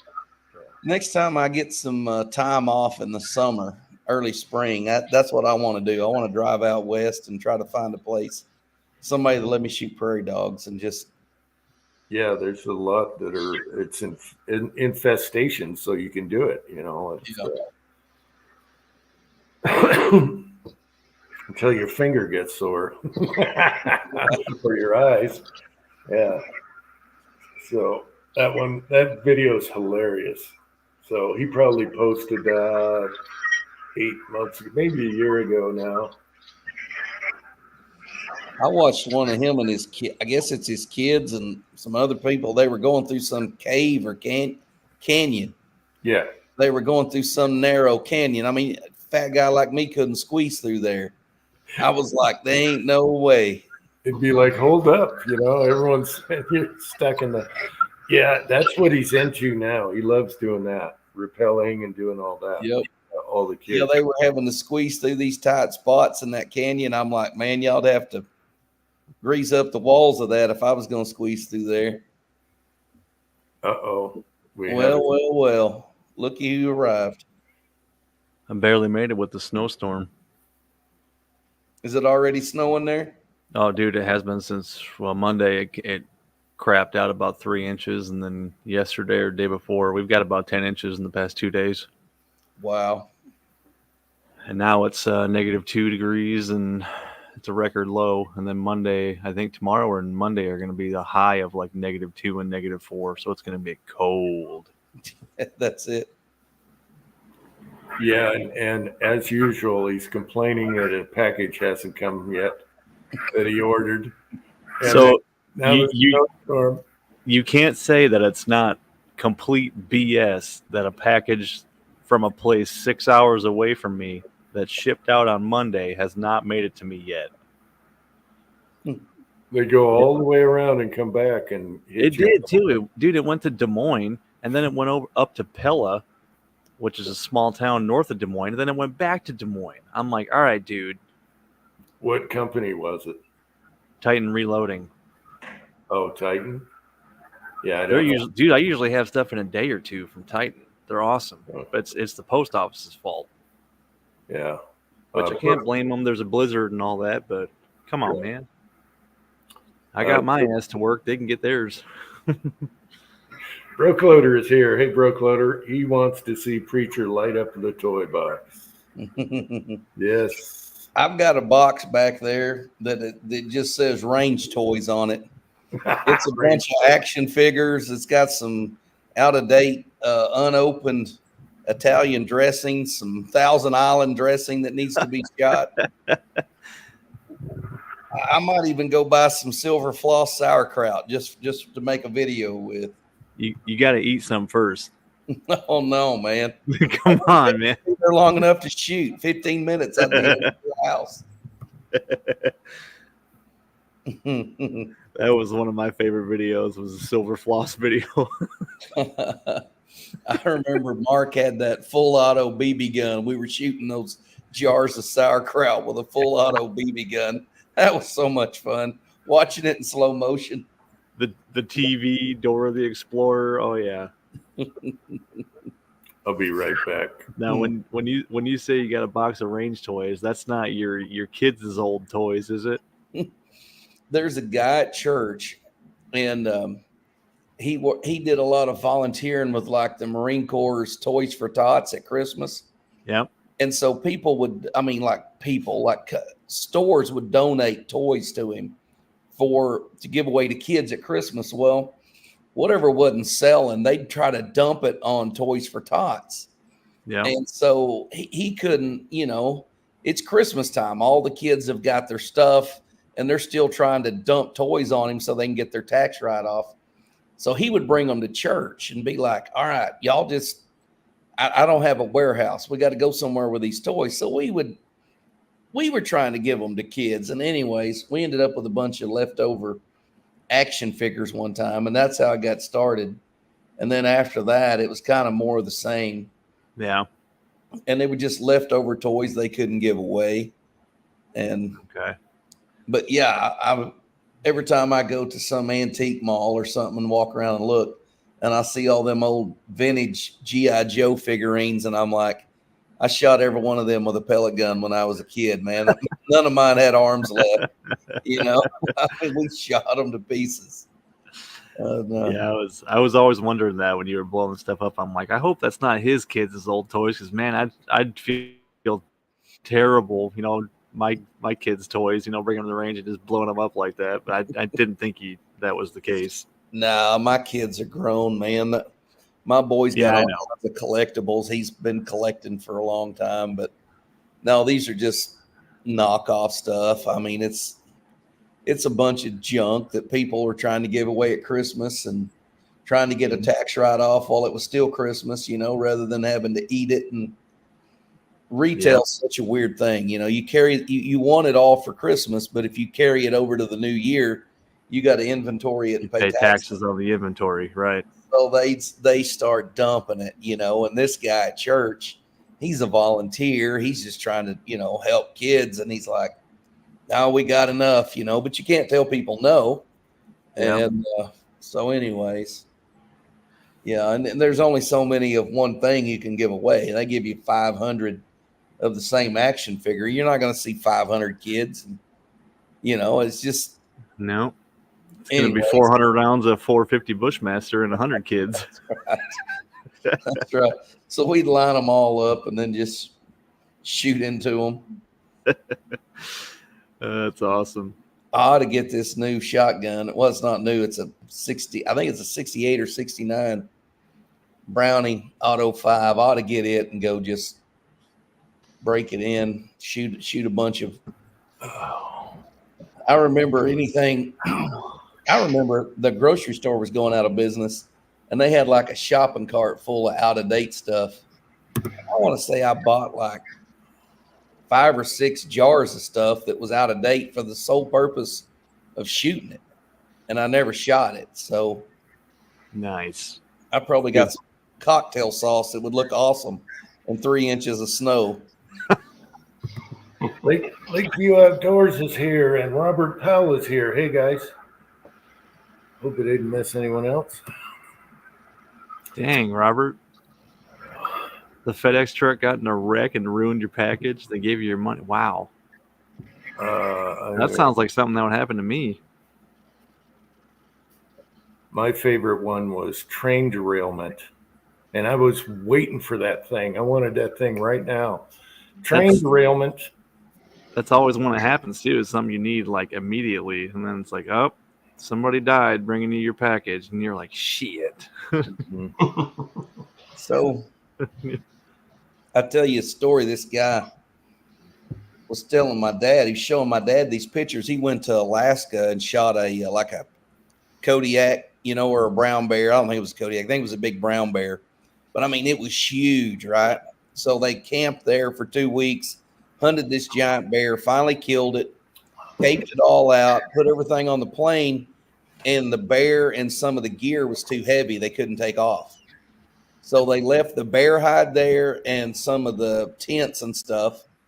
And he's like, I'll just take y'all back to town, drop y'all off. I'll go back. I got to pick up some other hunters. I'll pick up your stuff, then I'll come back. So they took them to town, dropped them off, went back, got the other hunters, landed, picked up his bear and some of the camping gear, took off. The plane crashed. His bear hide was up in smoke, and everybody in the plane died. Wow. So all he has are these pictures of this bear, and just a handful of them, and it's absolutely huge. And he's like, I was just lucky to get out of there alive, because the next plane, they all died. Really? Yeah. And so anyways, my dad was like, man, what really matters, at that point in life, you spend all this time trying to get this big giant bear and you get it. And then the next plane hauling it, everybody on it dies. So yeah, it's crazy. Man, yeah, that's rough. You don't think about that kind of stuff. No, you don't. And yeah, I guess it's better to have a late package in my case than not, have something like that happen. You could drive 6 hours and get it. I thought about it, dude. I've done it before. I did it for the flooring when I put on new flooring upstairs, and I was 2 boxes short to do the kids' bedroom after I remodeled that. And they discontinued that flooring from the time where I started laying the rest of the house until the time I did the kids' room. So I tried to order it to have it delivered like FedEx to the store or whatever. Yeah. And I'm like, I know they're going to beat the crap out of that box and all the edges are going to be smoked and it's not going to click together and all. And sure enough, it was. So I said, well, where's the nearest place I can get this? The lady said, Milwaukee. I drove up there that night and bought 3 boxes when I only needed 2, just to have an extra one. Right. And drove back the same night. It was like probably 10 hours round trip. No, actually it wasn't that far because I left at like 5:30 after work. I was home by probably midnight. About 4 hours round trip ish.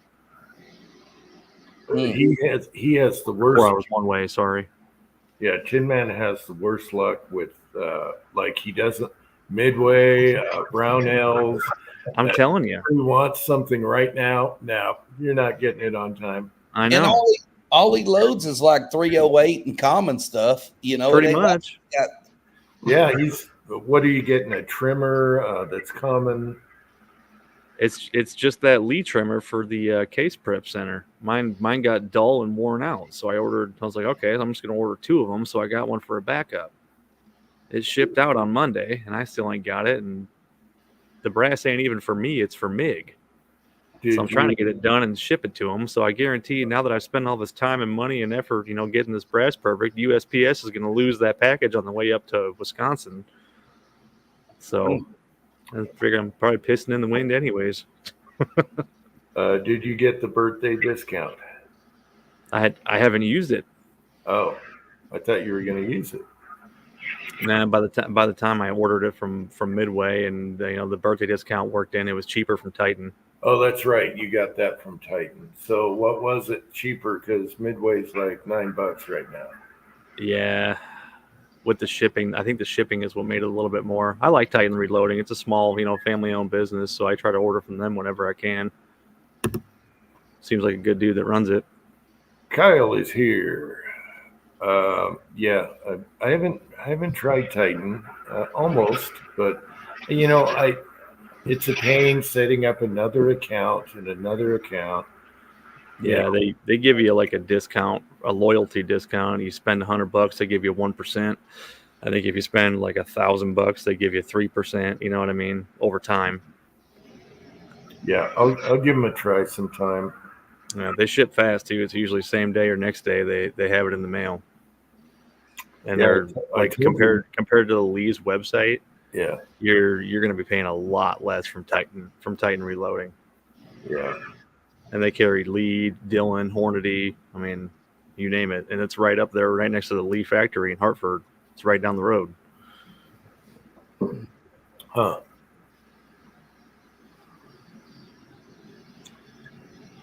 Anyways, what are we doing talking about gun stuff on a gym chat? Come on.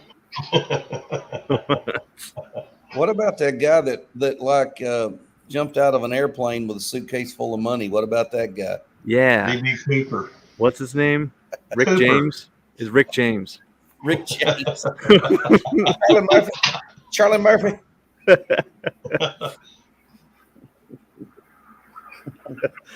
Wait, no, that was Prince. Nah, never mind. Prince. No, Rick James and Charlie Murphy had a feud. I think Prince died in the airport near me, Moline, Illinois. I want to say he landed there after he passed away on his plane ride. God, that was probably, what, 10 years ago? You talking about the band formerly known as Prince? I think so. The artist formerly known as Prince. I don't even know his real name. Yep, it's formerly known as Prince. I didn't realize he died on a plane, but not. I think he did. I could be wrong. I want to say the plane did an emergency landing in Moline, Illinois. Yeah, Prince was still alive because I remember on the news showed his bodyguard carrying him off the plane. Nice. And I think he died at his mansion. I think it was, well, here in the side chat, he said Minnesota. Okay, maybe I'm way off then. Who knows? Jag. Yeah. Paisley Park. Paisley Park, Minnesota. Yeah. Wow, that's quite a ways north of me.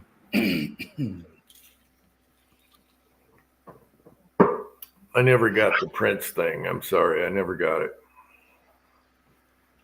Charlie Murphy and Rick James played Prince and somebody else in a game of basketball, and Prince spanked both of them. He's 5'3". Wearing high heels and a blouse, and he said,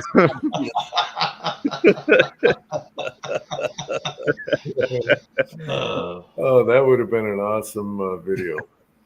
"Yeah, Rick James goes, what is this, shirts and blouses instead of shirts and skins?" He said, "I was talking smack." He said, "Prince can play ball." He said he ain't 4 foot nothing. He was dunking on us. Oh, man. Elevator. Huh. I wonder what the story was with Moline then. I swear I heard something about that. I could be way wrong. Emmer got smoked by Prince. Prince And and his his entourage. Yeah. That'd be embarrassing, you know. I don't know. You need to watch that Rick James and Charlie Murphy feud where they're talking about how they fighting each other and everything, and Charlie Murphy's taking karate and all this stuff. Oh man, it's hilarious. Rick James is hitting him in the head with his ring and like stamping the wings of his ring in Charlie Murphy's forehead. Oh man, they So, speaking of celebrities, I've only seen the one clip of this, and it was on Ben Shapiro's YouTube channel. But Joe Biden and Elton John were up on stage. Oh, yeah. And Joe Biden looked at Elton John and he said, "You know, it's this guy's fault. It's this guy's fault right here that we spent $6 billion in AIDS funding or something." I was like, what? No way did he just say that. He did. And Elton John just sitting there with this look on his jaw dropped. He just kind of looks over at him like, what the hell is this guy talking about? I'll find it. I thought he was going to tell Elton John he had hairy legs. They feel nice in the pool. There's plenty of bloopers with that guy. Yeah. No, the feud between Charlie Murphy and Rick James is so legendary that Dave Chappelle did a whole skit on it where Dave Chappelle is acting out Rick James, and it's hilarious. I mean,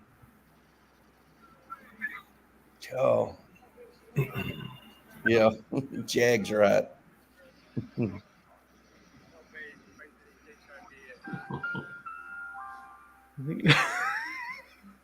I found it.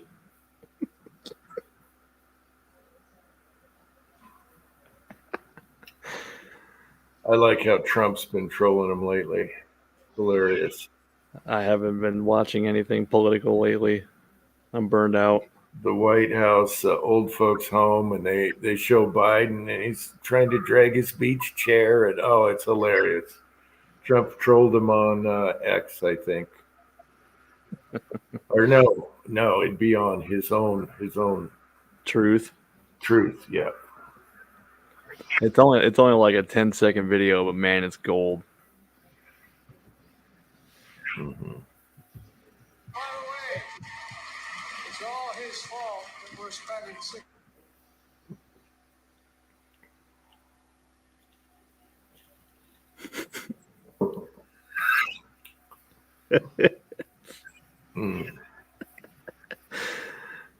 He just recently said he works in the Senate.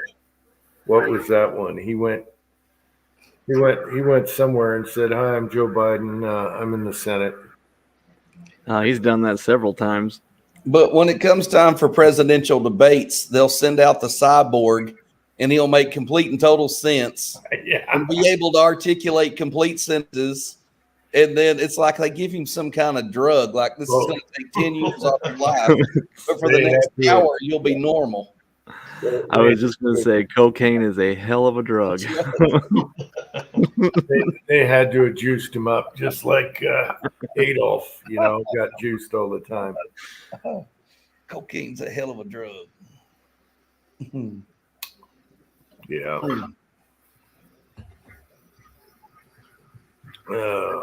Let's see what else is going on. So, how did your kids like the snow? Oh, Jordan loved it. We haven't taken Milo out in it yet. Milo would not make it very far. The younger one. I have a feeling she would hate it. Well, yeah, we made a snowman and everything, put it in the front yard. Yeah, you just got to worry about them slipping and hitting their head on the concrete or something, Yeah, the concrete was all snow covered. They'll be all right. Yeah. They're bundled up good enough. Yeah, my dad used to try to kill us on the four-wheeler with a toboggan behind it when we were kids. We survived. Oh, yeah. No, I had a tractor tire inner tube. I loved that thing in the snow. Yep. So did we. We tied one behind our Blazer and took it through our waterways in our cornfield. We had a hood off like a 40s model Plymouth, when they still kind of were, had the fender wells that came out and the hood kind of curved up. Nice. Man, you could swing that thing around behind a four-wheeler and it would that was a Cadillac of snow sleds. Come up next to the four-wheeler and high-five the driver before you... Yeah, basically. They just use a 12-foot John boat around here. There you go. That's a good idea, too. I should check the junkyards for a bobsled run. Then I'll get all cut up with metal. I remember us as kids, there was like 4 or 5 of us on that car hood, and this other kid was pulling us around. And we threw this one kid off, and he kind of rolled around in the snow, and he went home crying, and his mom came out, and she was going to tell us all to park the four-wheeler and get off the sled. And so she waved us all down and was like, y'all quit doing that. The guy on the four-wheeler was like, screw you. You ain't my mom. You call and talk to her. He took off. And we were like, we're sorry. We're on the sled. We would have gotten off. Oh, man. Then we drive past that kid's house and holler at his house like, see if your mom will let you come outside. Oh, man. Oh, brutal. That's brutal. Well, that's kids, man. That's what they do. Oh, man. Smith & coming out with a new pistol. It's called a Congressman. It won't work, and you can't fire it. Yes. Mm-hmm. You can't flush it either. Just keeps coming back. Mm.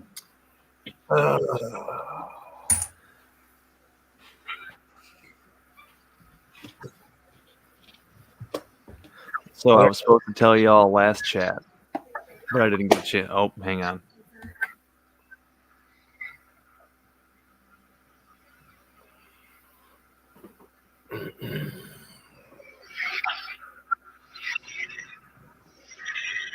All right. Anyways, I wanted to let y'all know that Mig had hernia surgery, and he's doing well. He's recovering. I was supposed to say it last weekend, but we didn't get time. Now, I think he's watching. I think he's watching right now and building a gun. how does that work? Do they cut out the nub that sticks out, or what? Well, the nub that's sticking out is your intestines. So I don't think so. I think they just cram it back in and pretty much put a drywall patch over it and call it good. Yeah, they put some kind of mesh net over it. Yeah. Where's the hernia at? On his stomach, on the right side of his belly button, I believe. Yeah. It was from lifting something, or what? I would imagine. I don't know. I worked with a guy. He come walking in holding his stomach. I mean, he couldn't hardly walk. He walked when our shift started. He walked out on the floor, pulled on his equipment one time, fell over on the floor, and started holding his stomach. He said, "I got a hernia," and he got it all paid for because he did it at work. And Oh, he could man. barely walk in the building because he had done it at home. He toughed it out to make it a work comp. He creeped into that was when I worked at the factory. Yeah, he come in there, he was hurting, man. He cramped up.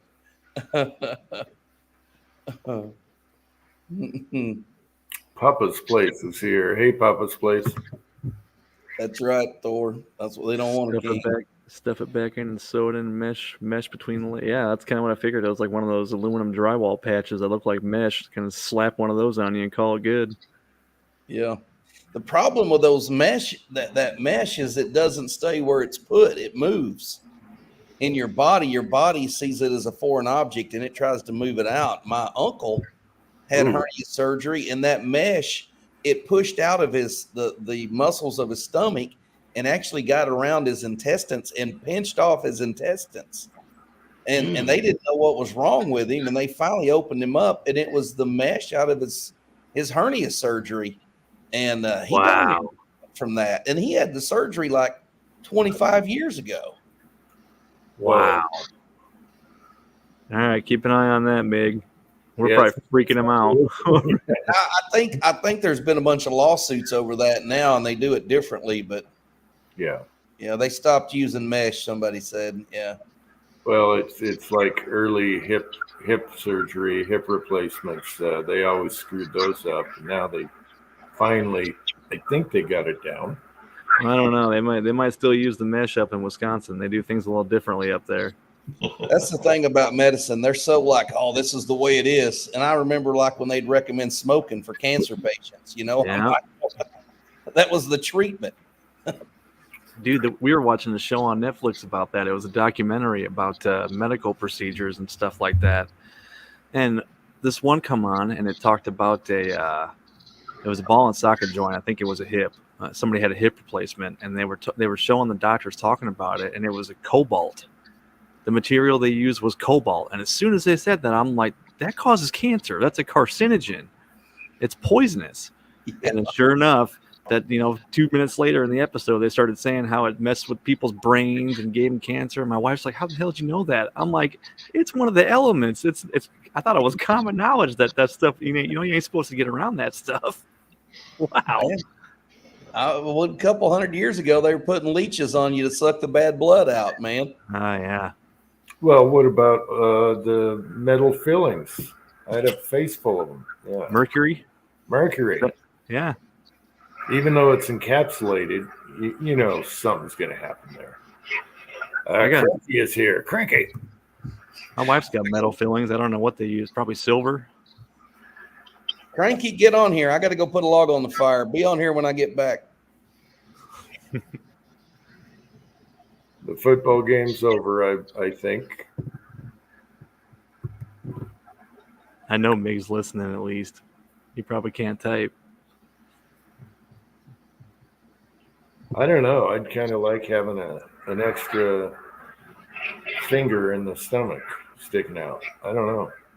It's kind of like the legs sticking out of the head.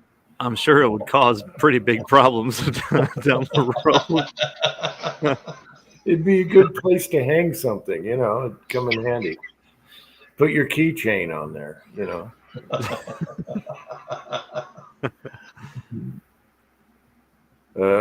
Pat is still here.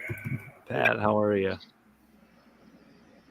Next, they'll say lead is bad for you. Yeah. My wife's got a filling in one of her teeth. I don't know. Obviously, it's probably not mercury. We're in our 30s. But I wonder what metal they use to do fillings. Is it silver? What did they switch to? Because I have one that was cured with a UV light, and it was like an epoxy. But she has a metal one. Yeah, I'm trying to remember what the metal was, but probably bismuth or something. Oh, I don't know. All my fillings when I was younger had mercury in them. I'm still here. Well, my dad used to play with that crap out on the sidewalk, so he's still alive. Yeah, it was pretty scary when they first started doing X-rays. Back to what was it, 30s, whatever, and you'd have your feet checked and all that. It was killing everybody. Microdosing radiation. I guess that'd be macro dosing back then.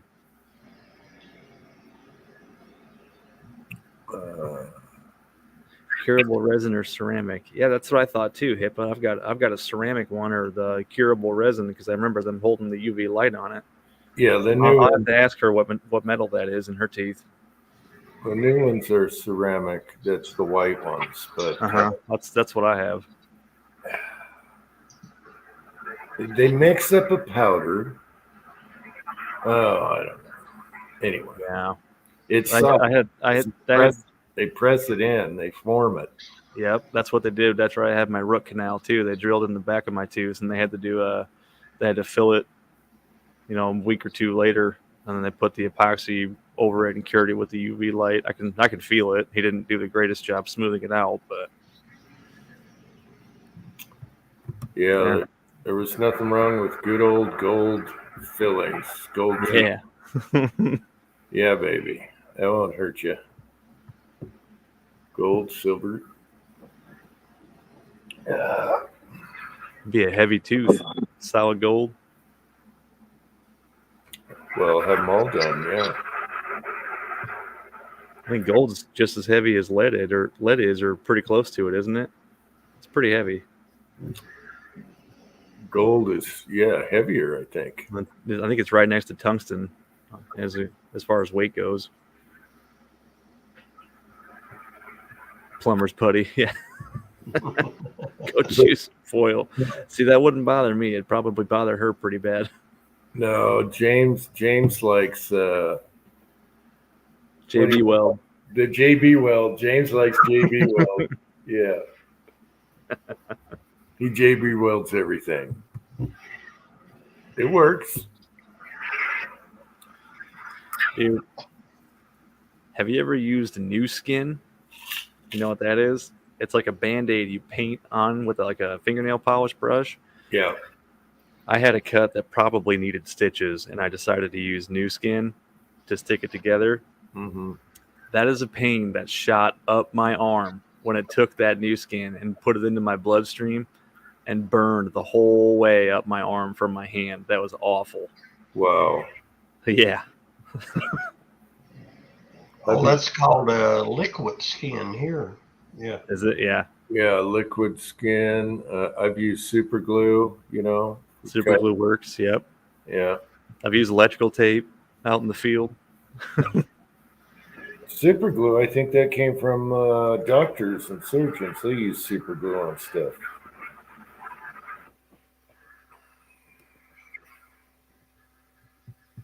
My son's got a really good method of butterfly super glue suture, and it works really good. Yeah, man. We get cut up all the time, me and him. That's handy to know that stuff if you ain't got a hospital anywhere, near you. Yeah. Yeah, we're always getting cut. If it's not me, it's him. And then if the wife gets cut, it's a big deal. Yeah. She's not used to getting cut. And if it's real bad, just stick your thumb in it until you get to the hospital. Mm. Yeah. Cranky. How's Cranky doing? You probably made up a good meal for the football game. Saturday night football. Oh, yeah, I guess they do playoffs or preseason, or not preseason, wild card.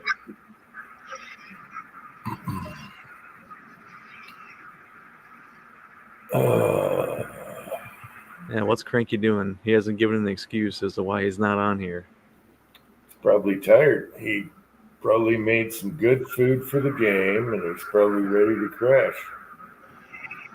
Got to be 10:30 there, right? 10:45. 9:45. Well, yeah, where he's at 10:45. Yeah, you're right. Mm-hmm. I don't know why I thought Cranky was in my time zone. I'm losing it. I got called off of work yesterday for the weather. That's happened 3 times in 14 years. Wow. I was kind of salty about it, but I went in and worked today to make up for it. So instead of working yesterday, me and my wife shoveled like 3-4 times, and it's still snow covered out there. It didn't do nothing. Yeah, I didn't bother because I know I'm getting 8 inches tonight, so let it pile. Yeah. I don't have a fancy plow or a tractor, so we got to do it by hand. So we do it 3-4 times and make it easy on us each time. That's true. Well, I still got a shovel in the backyard, deck, all that, around the cars. I'm glad we didn't wait because that snow is wet and heavy. It was like 32 yesterday, so the snow was barely frozen. It was like shoveling slush. Does anyone have a 20 gauge slug mold? No. 20 gauge is tough, as far as getting the components and everything. Doesn't Lyman make one that's supposed to be pretty good? I think the 20 gauge Lyman slug mold is a pretty good one. Probably, yeah. I don't know about if they make a 12 gauge. I don't know. Remember, Thor's probably be the one to ask about that. Remember when Ozark sent me those fire hydrants for black powder or whatever? And no. I put tape around them, shot them with the blunderbuss to make them better in the rod. Shit, when was that? That must have been before my time. You were laughing. Leave it to Uncle Jim to use Scotch tape, or not Scotch tape. That sounds like something I'd say. I don't remember that. Yeah. Oh, well. Yeah, I was thinking of making a 20 gauge mold. Some people just drill holes in wood and pop them out. What diameter is 20 gauge? 549? 629? I forget. I forgot, and I should know this. Just fill up a 40 cal or 10 millimeter case full of lead and shoot that. Well, you don't get much volume in the thing. That's the problem. I've shot bullets and shotgun shells, and it doesn't hold much. It's too bulky. Yeah. That's why you have the buck and the ball. It all fits together better.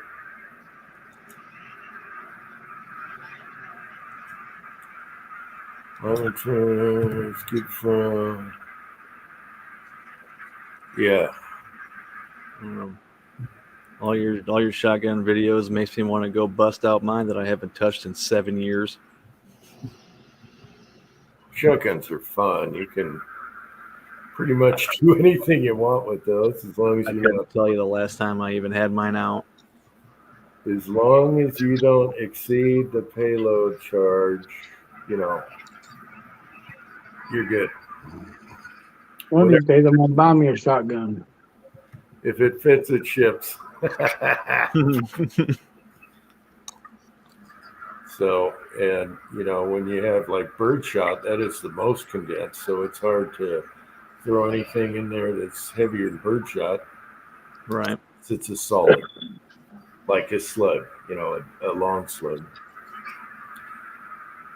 But yeah, 20 gauge is awesome. I like 20. I just wish it held more.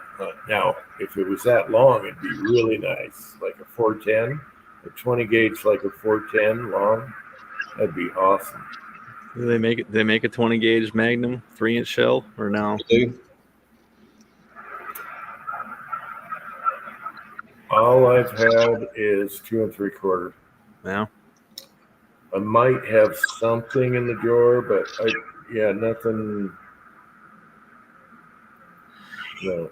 Let's get a brake barrel 20 gauge. That don't care how long the hole is. Just cram it in. Well, if the chamber, there's still a chamber there. Yeah. And if you got crimp, the pedals open up. You got to think about that too. Get a big enough hammer, you'll get it in there.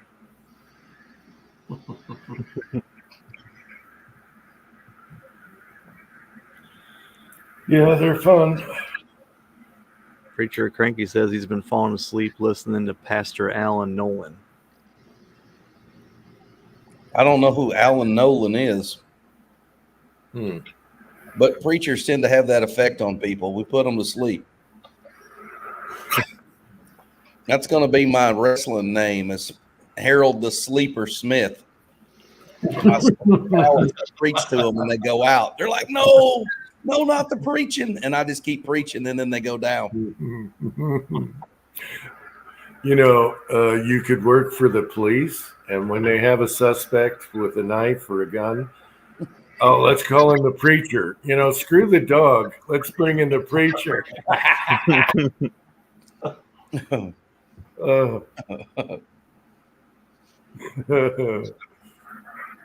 I have to listen to stuff to go to sleep. I always do. So my wife hates it, but I like to listen to a bedtime story or whatever. Anything. I used to sleep with the TV on. Nowadays, I couldn't do it. Just got to have pitch black and a fan on. That's my thing. My ears ring, so I got to have some kind of noise. Mm-hmm. Yeah, I'll set my timer on the TV for 30 minutes and I'll doze off, wake up later on, TV's off. Yeah. Well, all you need is Thanksgiving dinner every day and you'll go to sleep like no tomorrow. Yeah. Oh, yeah. Yeah.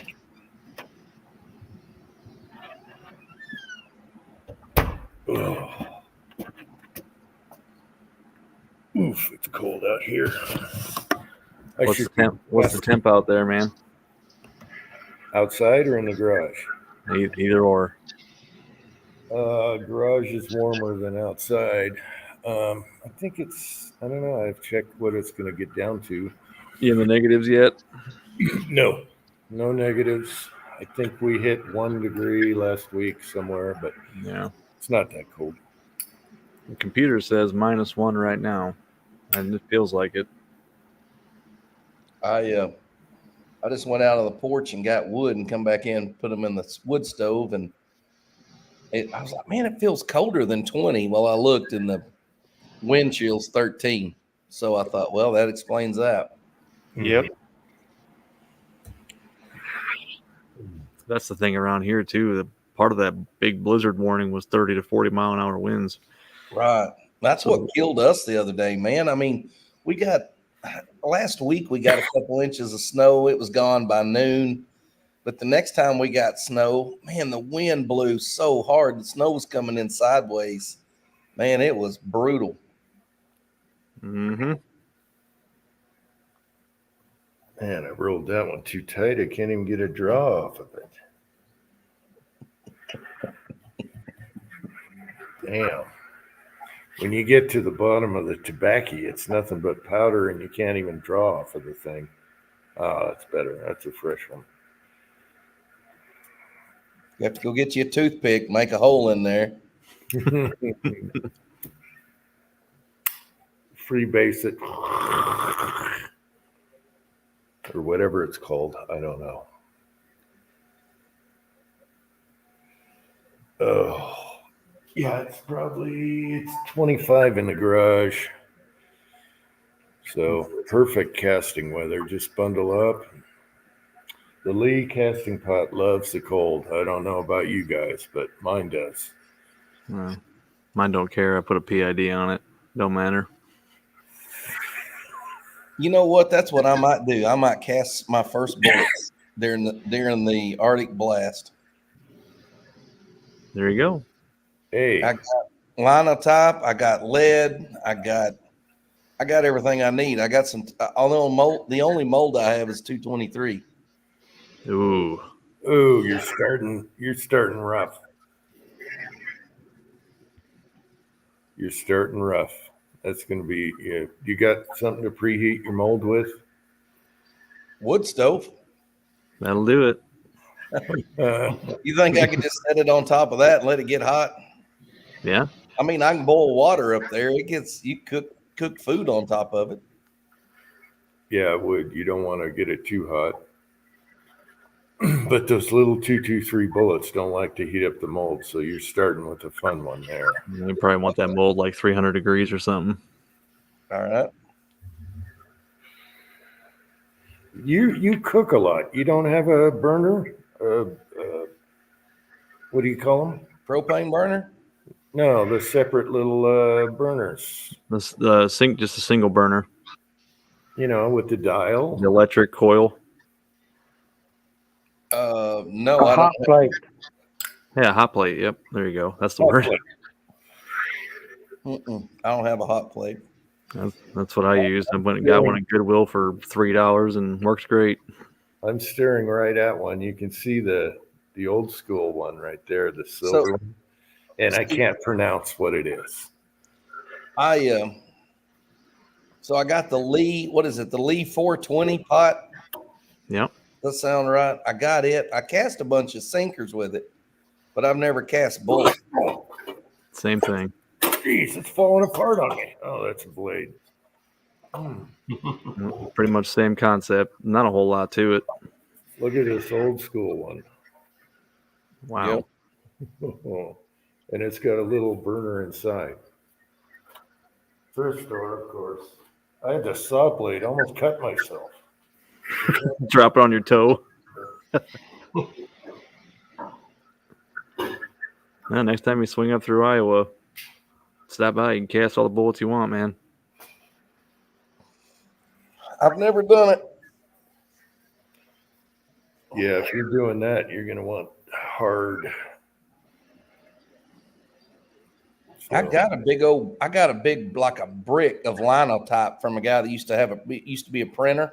Mm-hmm. And I don't know nothing about it. I figure I'll just put some lead in there and put some of that in there.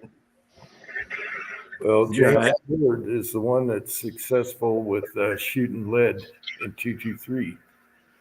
Who is? James Pollard right here. Right. Yeah, he's told me that. So he could probably tell you what mix he uses. It's going to be hard to stand all them 223 bullets up on their bases when you go to powder coat them. I'm just kidding. Actually, it's just getting them in the oven. Yeah. Yeah, dude, I didn't cast at all this past year, I don't think. I know. I should be doing it right now. It's perfect for this. But Mm. got to Well, suit it like an Eskimo. A little too cold for me, but yeah. Well, I only went and shot like 4 times this year, so I didn't need to cast. Actually, no, I had that 357 mold, the hollow point mold. I did use that one. I think that was this year. Yeah, if I want them really hard, I'll drop them in the snow and they just sit on top. It's weird. I thought they'd melt down. They just sit in a pile on top. So I got to keep putting snow down. Mm-hmm. But then you got to make sure and powder coat the same way. Throw the powder coat in the snow.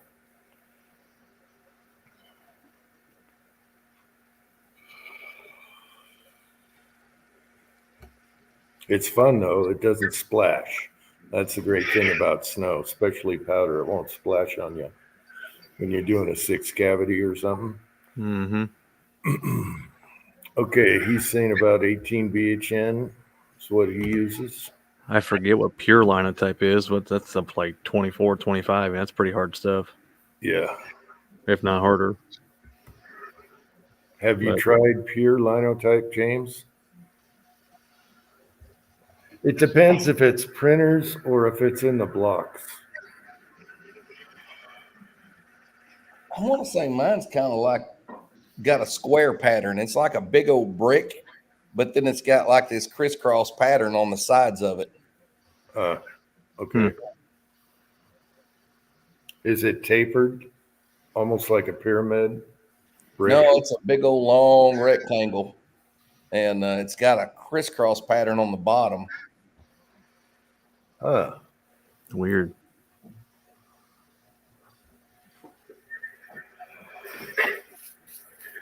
Oh, I gotta get inside. It's cold. Got a big chunk of lead pipe out here too. I need to do something with. Lead pipe. Good stuff for the soft. Yeah, that'll be for like your shotgun slugs. It'd be perfect for those, or muzzle loader bullet. Keep that separate, yeah. Especially if you make hollow points and stuff, you can mix a little bit. Yeah, the pure lead is precious. My boy works at the water department, and every once in a while they'll run across like an old water tap, and they'll have lead pipe on there, and they'll have to take it off. Yeah, get all you can. His boss and I are pretty good buddies, and he hollered at me. He said, "Don't you make bullets?" I said, "No, but I plan on doing it one day." He said, "You probably want this," and it was like I want to say it's probably nearly 2 foot of big old heavy lead pipe. He brought me all bent up. I thought, man, nice. Uses cool weights. Water quench after casting. Oh, I keep forgetting to say Uncle John is here. He can't show up on the side chat. It doesn't work, but Uncle John is here. If he's Uncle still John. I ain't heard from him in a while. Well, he's got a glitch where he can't reply to my videos and stuff. He's tried different account names. I don't know what it is. That's weird. Mm-hmm. That's just an excuse. He's not watching. Georgia Boy recently said he couldn't reply to my videos, and I've had the same thing where you reply and then you go back and you're gone. I wonder if that has something to do with, and I think we discussed this once before, but if you put up YouTube videos and it says, no, they're not made for kids, and then somebody who has a YouTube account that doesn't have a birth date associated with it, that might have something, because, you got to verify you're old enough to watch content not made for kids, and maybe it won't let you comment on it that way, but I mean, it lets you watch it, so I don't know. Yeah, that could be, because all of mine are not for kids. But I think he said that wasn't it. Yeah, that's weird. But there are glitches where I reply to videos and they disappear right away. Yeah. You see that you did it. It shows up, but you come back 2 minutes later, it's gone. Bohemian Hunting Club will comment on my video. I'll reply, and the reply won't be there. And I'll reply 3 times over the course of 2 weeks. It still shows up as an unreplied to comment. That's weird. And he hasn't done a video in about 10 days or so since the deer skinning. Yep. What's up with that, Bohemian? Jim, I'm going to go ahead and get off here. It's about 11 o'clock in my zone. Okay. I enjoyed being on here. I want to thank you for coming on. That was great. Yeah. Oh, I enjoyed it. anytime. Yeah. You know, I do want to say something. Last time I was on one of your chats was the Christmas hat chat of 2021. And I was going to come on 2022. Heck, I even went to Walmart and bought a daggone toboggan there for it. Well, guess what? That Saturday night before Christmas, no Uncle Jim. I think he got thrown in YouTube jail or something. That sounds about right. Oh, that must have been the time when I got deleted. Yeah. 2021. I'll have to. Well, I'm sorry about that. But anyway, it was I really enjoyed being on here with you guys. Yeah. It was a lot of fun. All right. And I'll catch y'all later. Okay. Good night, Garage Guy. Take care, Good man. night, fellas. Any Saturday night, come on down. Same bat time, same bat channel. So you water quench after powder coating too? Well, if you want to keep your lead the same as it was when you quenched it, you got to do the same with the powder coat. Otherwise, it'll change the hardness a little bit. Right. Okay. So Check out a YouTube channel called TATV Canada. He did a whole bunch of testing where he water quenched and then he air cooled after powder coating. He air cooled and then he water quenched, and he recorded all of his results, and it was a really, really good video. Also, Preacher, when your bullets sit for a while, they'll change their hardness too. They'll get hard. I would say this big chunk of lead I bought today is probably as hard as a wheel weight. I mean, it's about the same. Okay. You can get those artist pencils, or hell, you might even have some around the house. I know you said your daughter's into art, and it's a set of 12 pencils, and each one of the pencils will have a different, HB, HB2, different hardness of graphite, and you can try to scratch the lead with those. And when it stops scratching, is when it's about the right hardness, and there's a chart you can look at. So that's a pretty good way to do it there. Yeah. It's your last pencil that puts a little mark on it. Yeah. Then you know what your BHN is. And you got to have them sharpened a certain way because they'll dull easy. So you don't want to use a round pencil, tip. So I do it like a carpenter's pencil where it's cut like that, Mm-hmm. That works good. That digs in and you can feel it. You can see it. But yeah, the pencils are like what, $5-6 a pack? Yeah, if that. I think I got mine from Walmart. I've never even used them, but I got them in case I need them. Wow, you haven't used them? No, I've had that Lee hardness tester for years. I've always used that. You do the microscope thing. Yep, I got a little stand for the microscope that I made, and it holds it all nice and steady for me. It makes it really easy to read it. So I've always just done that. That would drive me nuts. That's a hell of a procedure. It's not bad. You got to hold it down and let it wait a minute, and then you got to look at the chart. And I just grab a pencil. I have a pencil on a rack that tells what each BHN is, and I just do that. Boom, I know. Right. Yeah, that's an easy way to do it too. And it's close enough. It's close enough. What's the number 2 pencil? Number two, I have a number two at the end, and I forget which hardness a regular number two is. A lot of times you can use that and judge whether it's harder or softer than that. Yeah, there is a chart that shows the number two pencil on there. I'm just gonna pour them hard and see what happens. Hard, hard, hard. Yeah, I think you'll be just fine with 223. if Quint, quint, quint. yeah, take your fingernail to the base of a bullet, and if you can't put a mark in it, it's just skipping off. You know, it's pretty hard. Yeah. So on the set that I have, it doesn't even have just a regular number two. It's got 4H, 2H, H, F, HB, B, 2B. You know, it's just got a bunch of different combinations. And Yeah. stuff. But No, it doesn't. But I remember that number two had a hardness to it. A regular. yeah, I'm sure it does. I'm just saying the one I have, Uh-huh. I don't know.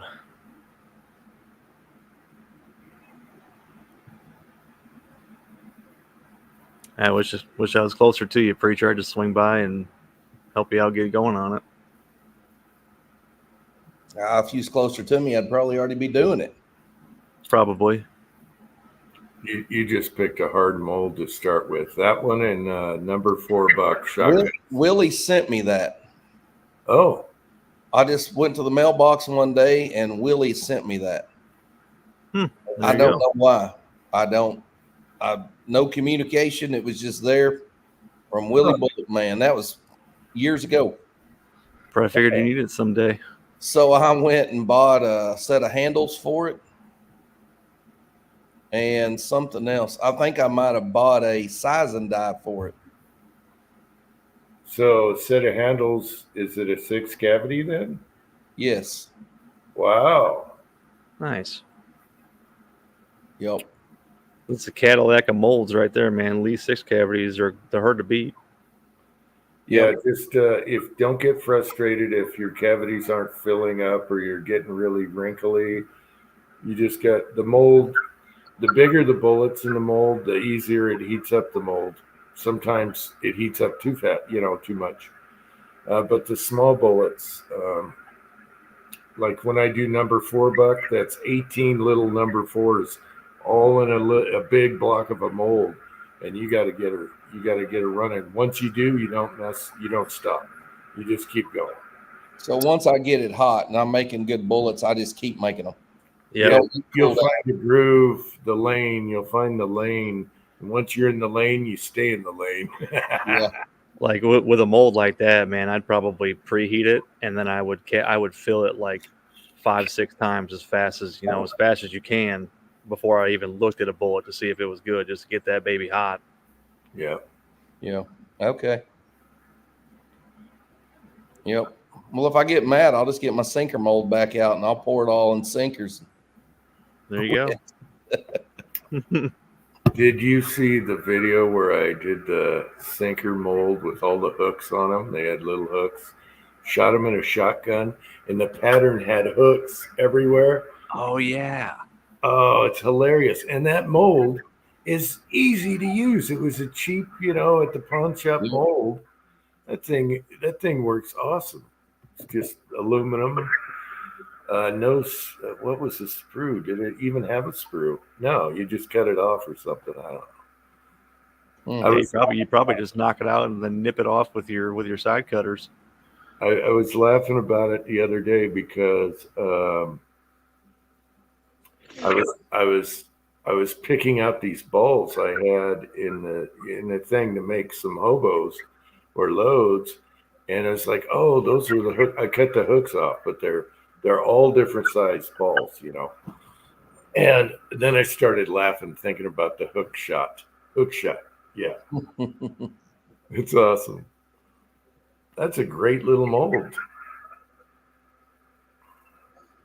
Now I got to see if it doesn't have a sprue on it. No, because you have your pour things and you just break off the tops. It's like the Indian mold, the engine mold. You just break the head off. Yeah, a lot of them sinker molds, you just take a pair of side cutters and just cut it. Yeah, let me grab it. It's right here somewhere. Everything's within arm's reach. Everything's 5 minutes. The big sinker mold I have is like for catfishing sinkers. They're kind of a flat teardrop shape with a you put a coat hanger through the middle, so they slide on your line and they lay flat on the bottom. And I think it's like a 2 to 6 ounce, like a 2, 3, 4, 5, 6 is what they are. Yeah, I think this says what it is on there. Is it a do it mold? Let me. I think it's a do it mold. I think they make do it's right here in Iowa, out by Waverly. Okay, check this out. Yeah. That's a jig head mold. Yeah. They look like little birds. They look like ducks, Yeah. little geese or something. There's supposed to be a hook that goes in there. Yeah, you put a hook in the hook part. Right. And they have a little line right here at the bottom of it. Let me turn it upside. And you can see. That's where your hook would come out. Yeah. Yeah. It's awesome. It's tight. What does it say on it? Who made this? Hilton in California. California. And I guess this is to hang it up. I don't know. Look, the handles can get warm. You want gloves. I actually would like to have a mold like that. That's what I would like to pour is jig heads. I use a lot of those. Well, there you go. You're going to have to come visit. Get some more stuff. What was the other thing you needed? We were just talking about it. Oh, well, I found this hilarious and it works great. And it does a number on a target. So I can imagine, because let's see, it says. Yeah, I bet that would do some damage to a fish if you shot a fish with it. Yeah, because these are really big right here. Yeah. One and that one, they're huge. And that's like a double aught buckshot right there. It's bigger than double aught. Yeah. And then you got these hooks flailing at you. Oh, yeah, that's devastating. When I saw that target, I laughed so hard. Hilarious. Next time you run out the gyms and grab that, stop by and get you a brick of small rifle primer. I got an extra. Hey, I bought a brick of small rifle last week for, what was it, $72? That's not too bad. 70 something. They were Winchesters. I bought them at Bass Pro Shop. There you go. Yeah, had a brick of Remington small rifle. Was it like the 5.5 or something like that? Yeah. They were like $99. Ouch. Well, I was just on Midway and they had everything in stock, so that's a good sign. The prices were high, 80 something. But did they have large rifle? They had everything in stock. Really? Large rifle, probably. I've seen large rifle somewhere else too. Who else was that? That's kind of the unicorn right now is large rifle. Someone had a large rifle. Who was it? I didn't need them. I just thought, man, they're under $80 and no shipping, no hazmat. I thought I'll just grab them. Yep. Yeah, and you can't go wrong with Winchesters either. They're good primers. I like Winchesters. I like the large pistol for both Magnum and regular. That's awesome. Yep. You can do everything with them. You don't have to use, certain primer for this powder. Works good. Man, there was a guy, and he used to come on our chats every once in a while. I cannot remember his name. He sent me a big stack of them lead head jigs like that. Golly, what was his name? Great big guy. Grant. That was Bigger Behind the Trigger. Bigger Behind the Trigger. Bigger. Man, I wonder how Bigger's doing. I haven't heard from him in forever. Yeah, it's been a year or so since.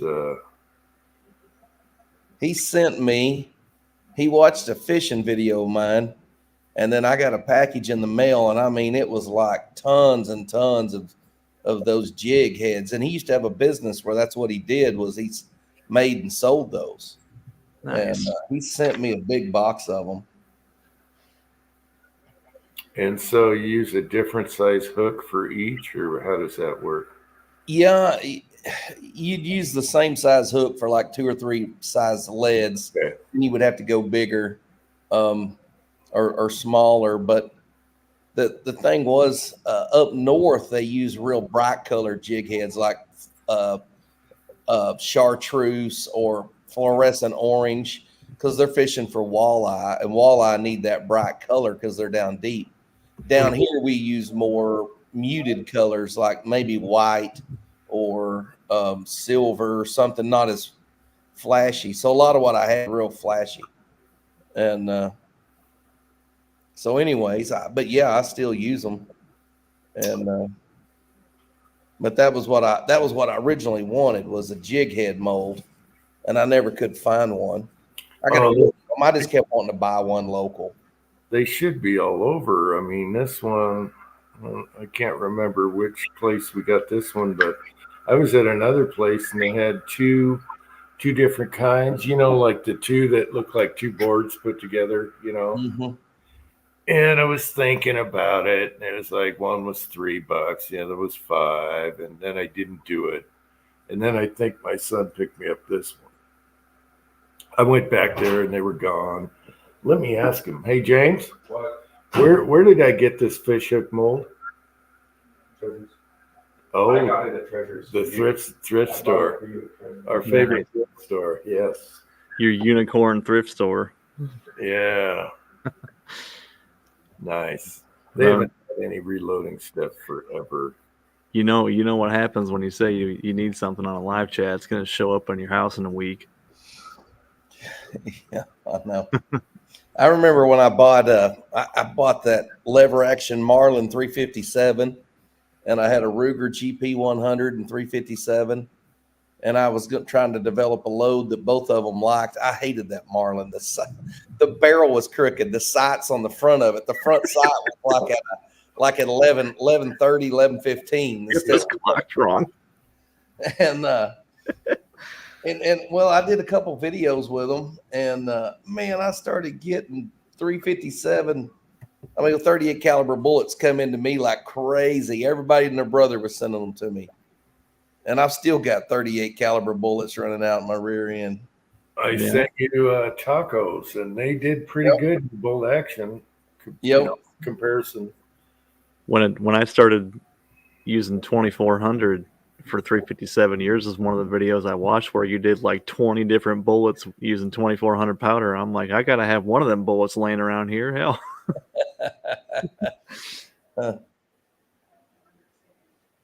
Yeah, I love that 357 Ruger bolt action, but I never can get it to shoot that good. I mean, I figure about 2 inches at a 2.5 inches at 100's as good as it's going to do with pistol bullets. Mm-hmm. I shot a groundhog with it this year. I guess that's the only time I got it out of the safe. Nice. That's about what my AR pistol does at 100 yards. It's probably 3 inches or so. I mean, I'm shooting 300 blackout cast lead. I mean, that's good enough. Yeah. I tell you, my 300 blackout shoots MCK's bullets. I think they're like 158 grain or something, man. 153 grain. Dude, it shoots his bullets like lights out. I've never seen it. It shoots them as good as it shoots anything. But those were gas checked, and they were kind of a smooth bullet. They didn't have any lube grooves or nothing in it. Mm-hmm. They were flat point too, weren't they? Yeah, and man, I mean, I was shooting under an inch at 50, and all right, probably around a half inch at 50. Nice. Awesome. I wonder. Yeah, I remember that because I sent you some too around the same time he did, and his were like a whitish or a silverish green powder coat. Yeah. Yeah, I remember that. So check out this monster groundhog I shot. This is probably back in October. Look at the size of this thing. Yeah, let me blow you up. Look at it laying next to my Ruger. Oh, Here's a better one. Look at this. All right. Look Yeah. at that thing. Dude. yeah. We had two big ones right as you come around the curve before you get to my house, and they were always on the corner. And I'm driving, and they're red. Okay, they're Utah red color. And I'm driving. I'm like, what the hell was that? Baby bears or something? I thought they were like cubs. All right, I thought cubs were running across the street. And then every time I went to the post office, there they were. They had a hole right by the corner of the road. Yeah. And they were huge. I guess someone popped them because they disappeared. Yeah. Well, I hardly ever see them, but I've killed 2 groundhogs in my life. Both of them was from the front porch. So Didn't he? the first one I cleaned and cooked, and I would never do that again. I was just gonna say, didn't he eat one of them? I mean, I pray to God our country never gets in such bad shape I have to eat another groundhog. Didn't it stink up your whole house, or was that the beaver? No, that was the barbecue, wasn't it? The No, smoke? it was the groundhog, man. It just had a funk to it you couldn't get rid of. Yeah, but didn't you cook it on your smoker or your barbecue? I barbecued a coon, Oh, but okay. I had it to the church and there were no leftovers, man. Everybody ate that thing. It was like, Wasn't it? Okay, maybe you did the possum. I did a possum, I did a groundhog, I did a coon. I don't think that I eat anything else weird.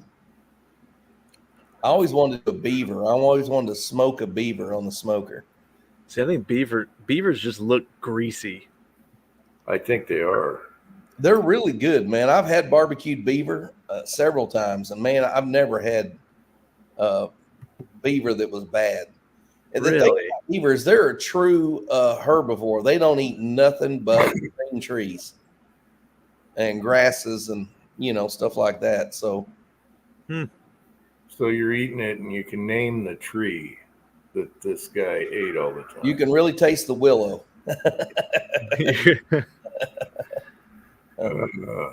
Fuzzy's here. What's up, Fuzzy? Yep. He says they climb trees too. Dang. Well, it's funny you say that. This one climbed a tree. I shot at it running, and I think I either nicked it or missed it. And it just turned and shot up the side of a tree like a squirrel. My second shot rolled it right out of the tree. Yeah, they're kind of cool looking. Yeah. It's like a giant guinea pig or something. I don't know.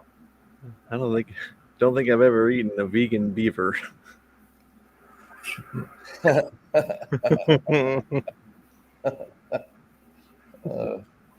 I trapped with a guy right after I got out of the military, before I got married.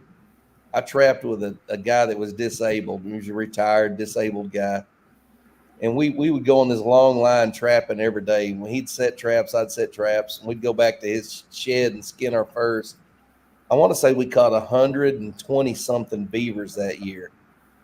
And the guy that lived next door to him would come over and go, "Hey, you got any beavers?" And we'd always give him some. And he'd always put them on a smoker and barbecue them, smoke them.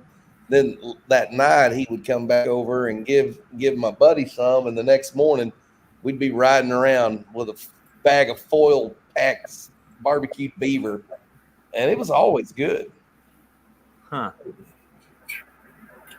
Did not know that you could eat it and it was worth eating.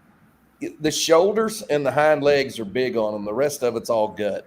Yeah. It's just, there ain't nothing there. Groundhog's the same way. They got big legs. The rest of them's all gut. You got to be careful if you go around asking for beaver, though. Yeah, right. No matter what you get, you'll probably be all right with. You know where I can get some good beaver around here? As a matter of fact, I do.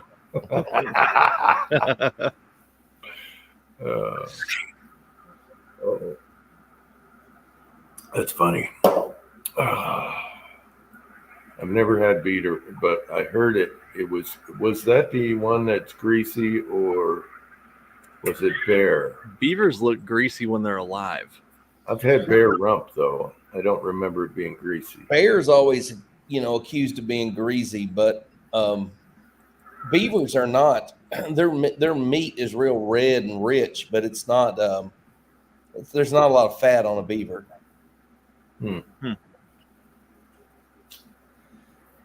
I don't think they.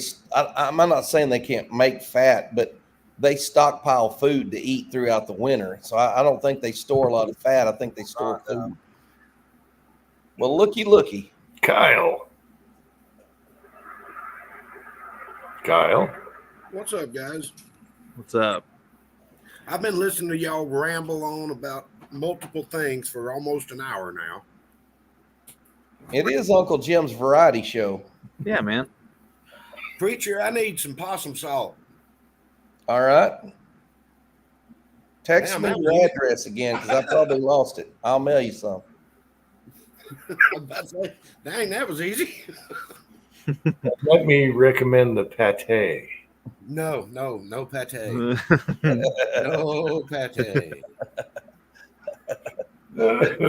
Man, that was so funny at the time. Y'all had that possum pate and that cat food, and it was the same can.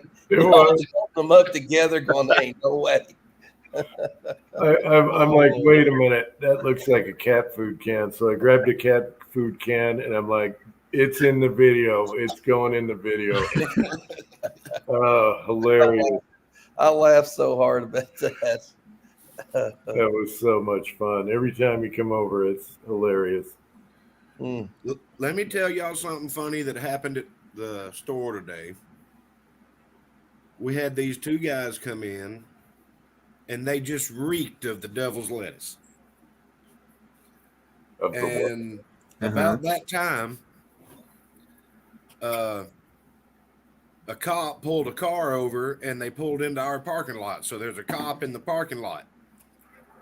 And I'm sitting there trying to ring them up and all that. And one of them looks at the other one and says, "We got to get the hell out of here." I left the windows down in the car. Let's cheese it. I went outside to check and see if the cop was done yet or whatever. And the parking lot reeked of it. I was like, God. Yeah, man. But yeah, they hightailed it out of there in a hurry. Is it legal down there in Georgia or no? Not at all. See, where I'm at, it's weird. It's not legal in Iowa, but I literally live on the Mississippi. So I could walk to Illinois and buy it recreationally, no problem. So I'm sure that's what people do is just hop over to Illinois and buy all their reefer and bring it back over here. I don't partake myself, but I know that's what people do. In fact, the company that I work for put the HVAC system in the what do you call them places that sell pot? Dispensary. We did the HVAC and the humidity for the greenhouse and all that. We did all that for the dispensary. Oklahoma has really made it easy to get pot, and there's dispensaries all over Oklahoma. Seems like all of Oklahoma just smells like pot now. Yeah, that's how Chicago was last time we went there. Dude, walking down the street was horrible. All you smell is dope. Yep. Oh, here's another good story. And I'm serious. We need to call the Hallmark Channel or the History Channel or something, and we can start a TV series called Liquor Stars. This guy comes in to cash a check. I've been on that show. Huh? I said I've been on that show once or twice in my life. Liquor Stars. He comes in to cash a check, and it's like 9:00 at night. And my coworker tries to verify the check because we don't know the company or anything like that.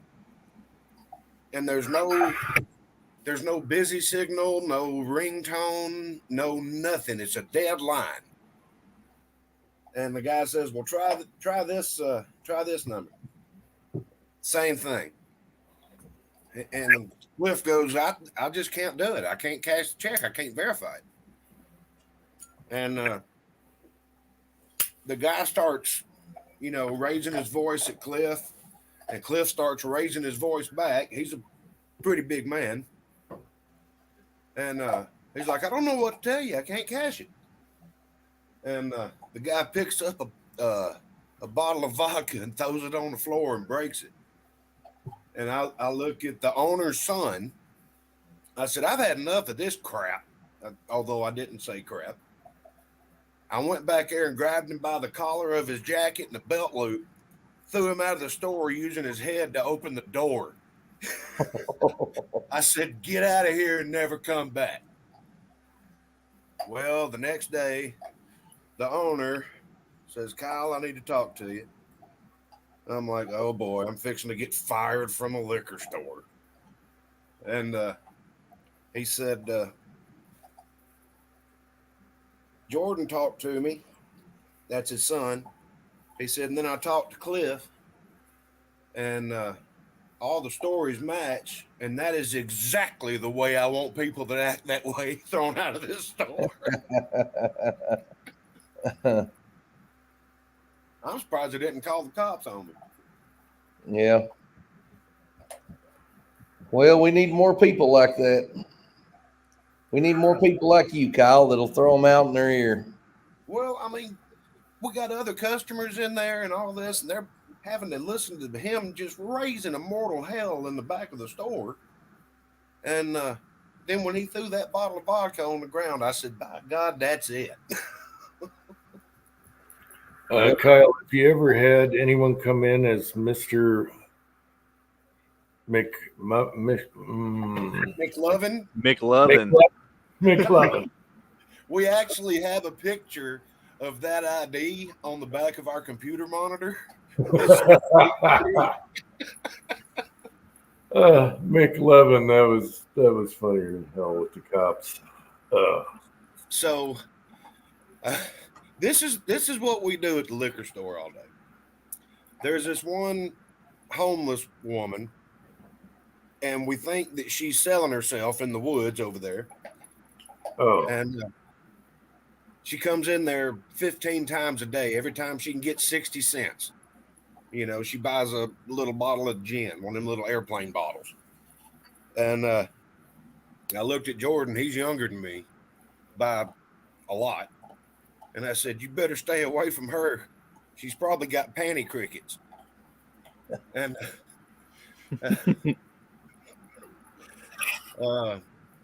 the other day, we were joking around.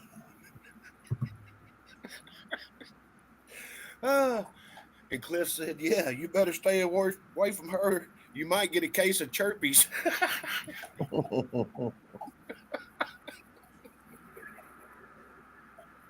We have a lot of fun. Heck yeah, man. We do a lot of work.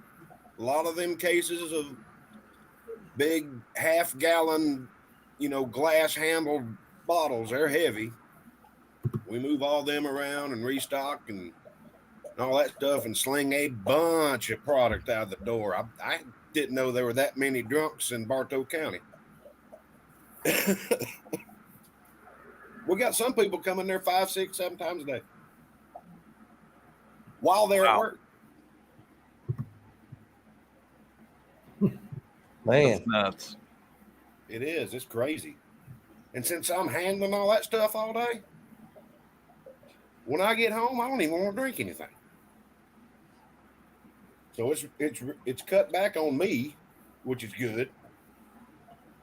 I think the last time I bought liquor from a liquor store was probably 13 years ago on my 21st birthday.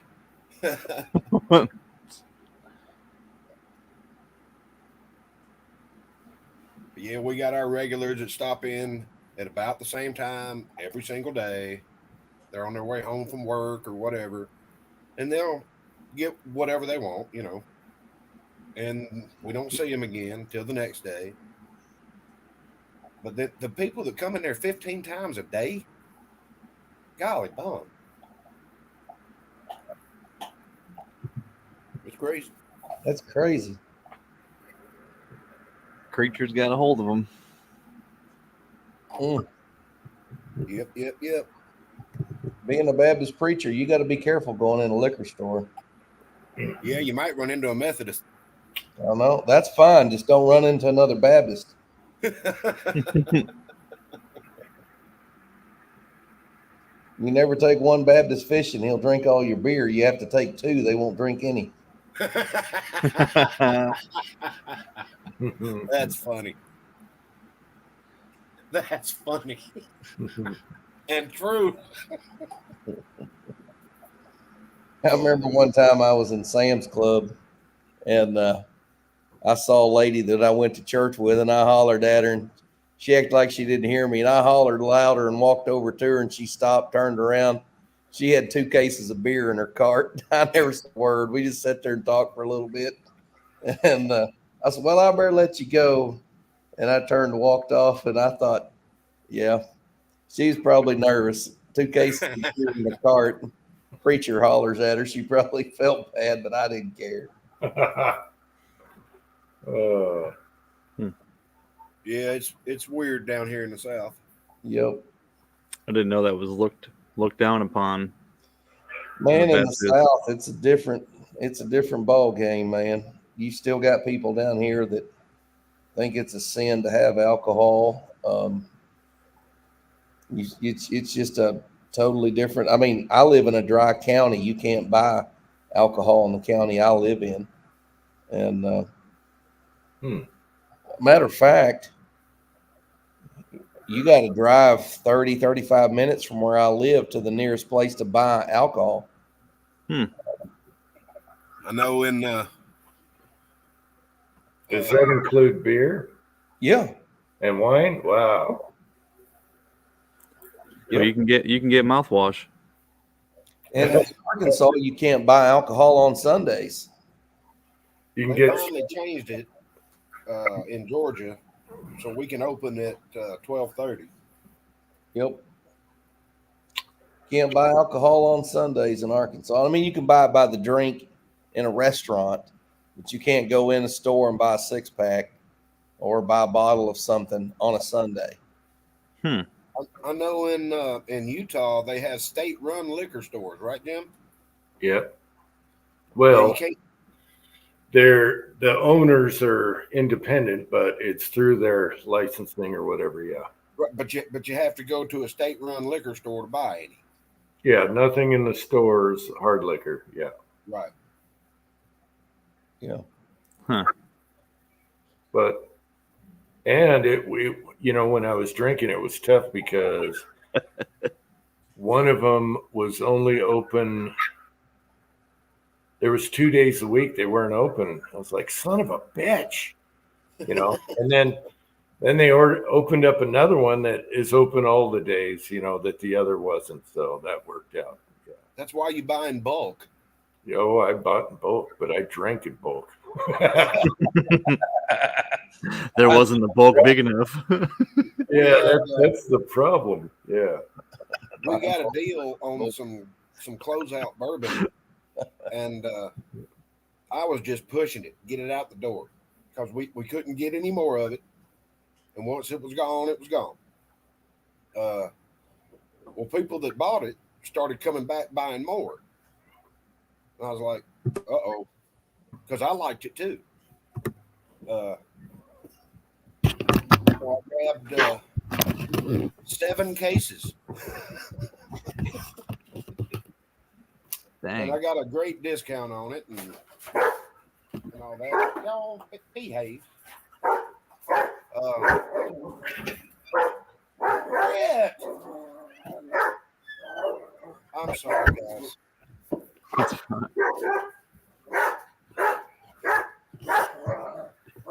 Yeah, Mig, they do things a little bit different up there. He said in Wisconsin you can stop at a kid's Kool-Aid stand and get shots.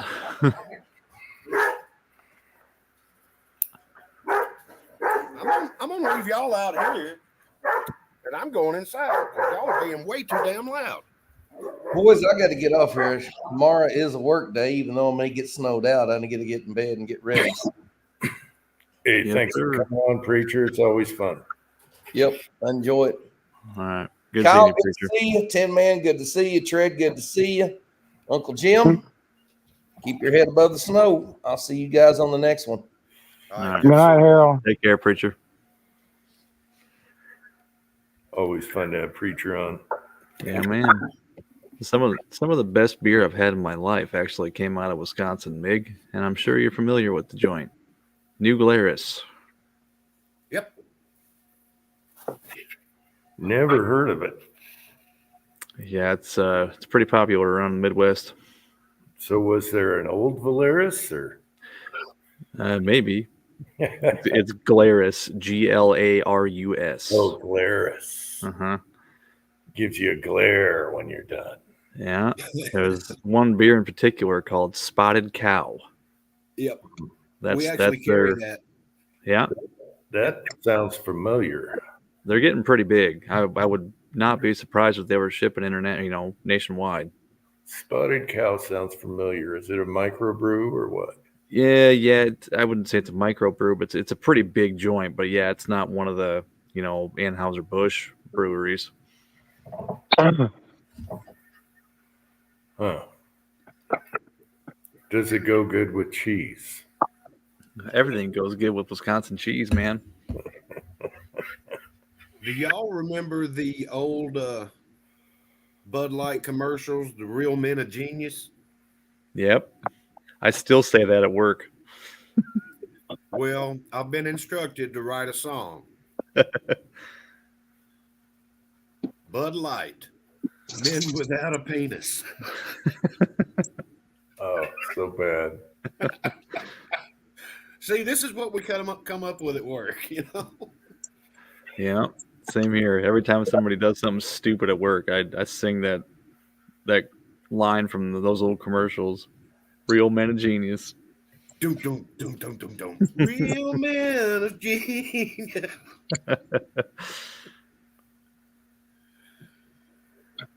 I told him it'd probably take me a week to write the song, but I'd bring a guitar in there and play it for him.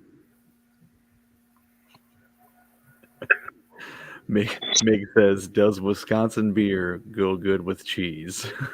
Question mark. Yes, sir. Oh, I forgot about the comment section there. Let me click on it.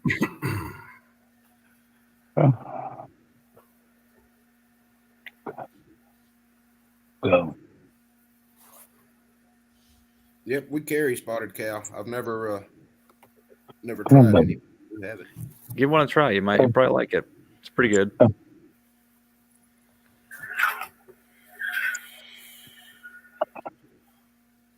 I'm trying to not try anymore. What's that? I said I'm trying to not try anymore. Well, then don't. I mean, you could do the swirl and the sniff. I mean, No, I can't. oh, okay. You can, you just prefer not to. Just take my word for it. Then it's good. Oh.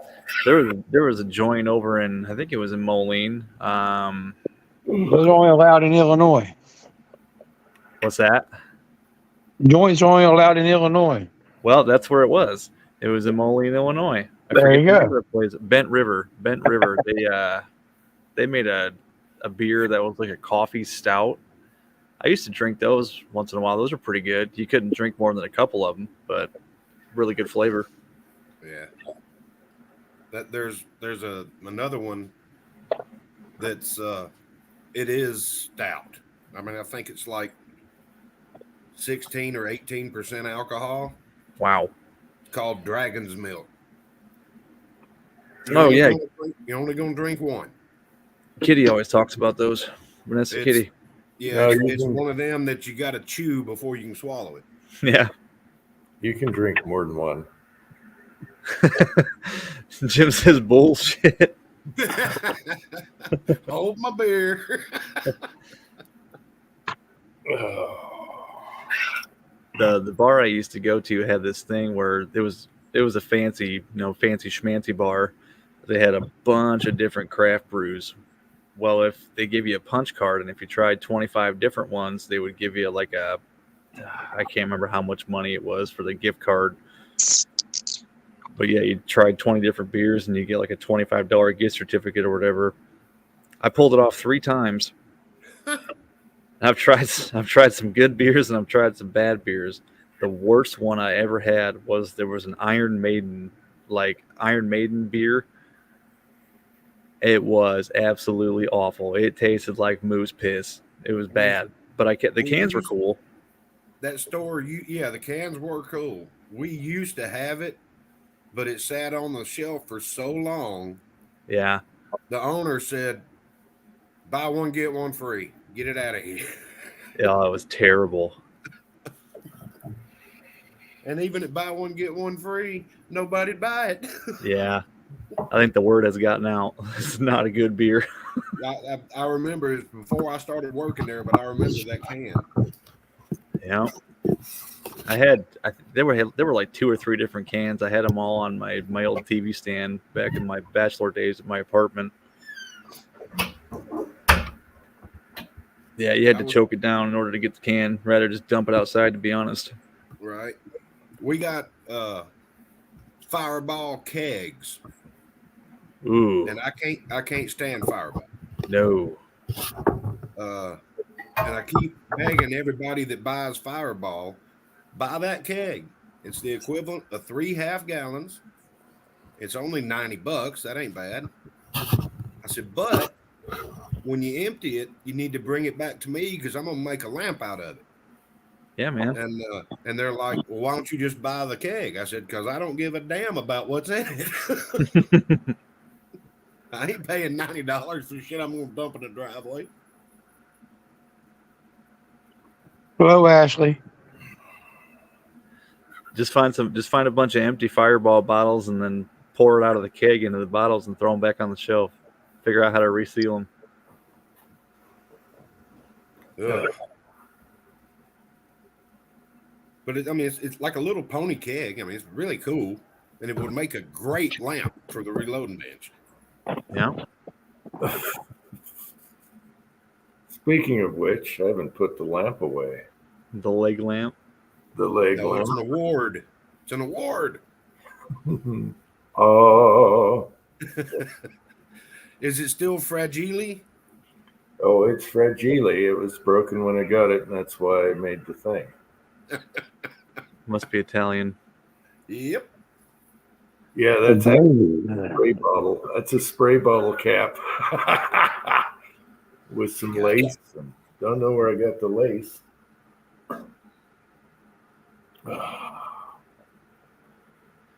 Oh, Mrs. Tin Man's here. She must be way behind in the chat. We were talking about new skin like an hour ago. Yeah, that's what she's talking about is new skin. But how can you reply when you're delayed like that? Well, I guess you could. I don't know. The chat's always up to date, but the video is off. So if you open your live chat and then you close out of YouTube and then you open YouTube back up and go back to your live chat, it will dump you where you left off. Right. But if you click on the live button, live on the window, it'll bring you back to live. If it's not red, it's not live. I'm texting her right now. Mine's up to date. What she needs to do is just smother you in new skin when you're asleep. See what happens. I don't have any cuts. That's fine. I've got some in a couple of my first aid kits. I've only had to use it once, and yes, it burns, but it stops the bleeding. Yeah, it works. It works great. But I mean, the cut that I put it on was deep enough for stitches, so it went into my veins. I would just stitch the cut up before I tried that. Yeah. Butterflies. I did For that super matter, glue just duct tape. Yeah. I did super glue once. That worked all right. Duct tape and a shop rag. Stick it to one side, stretch over to the other side, and stick it. There you go. Close it up.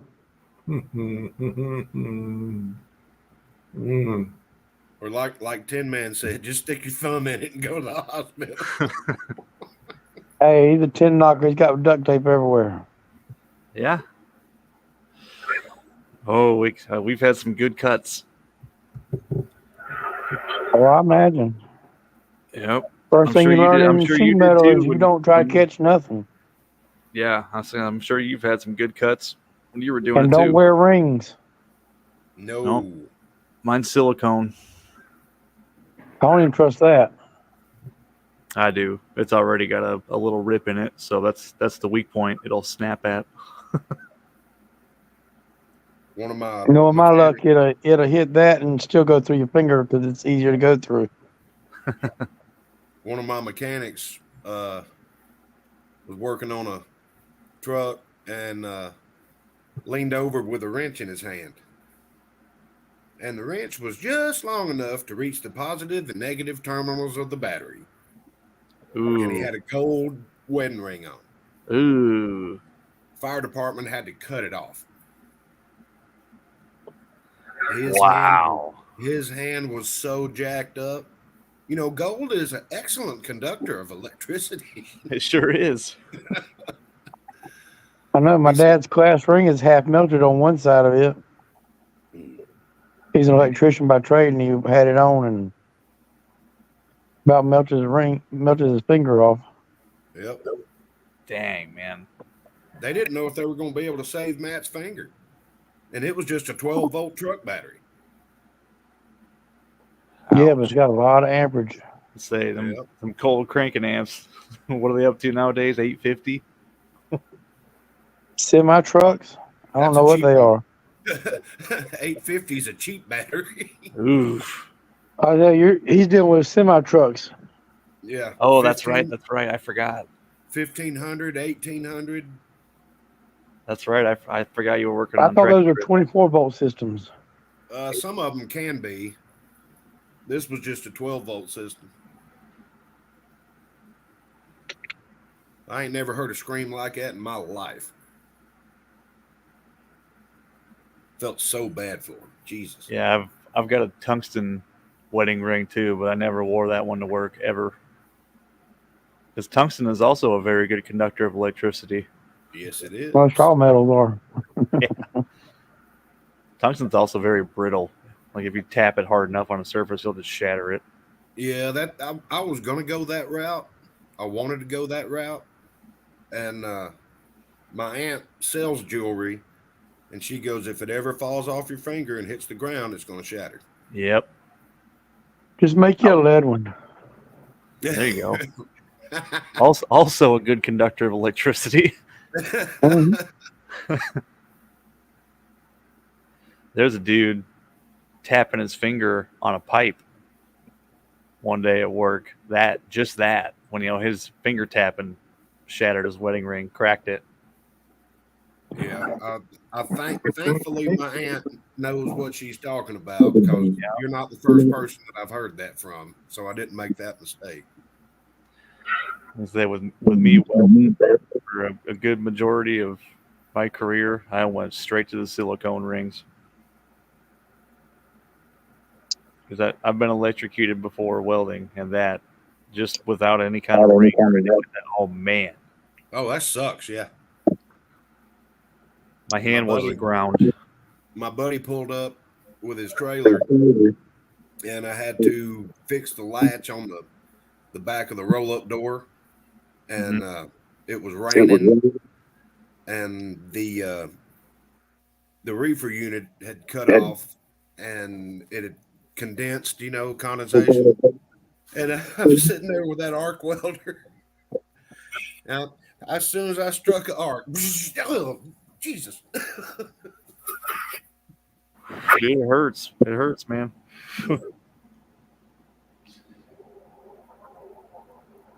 My dad about killed somebody one time with a welder.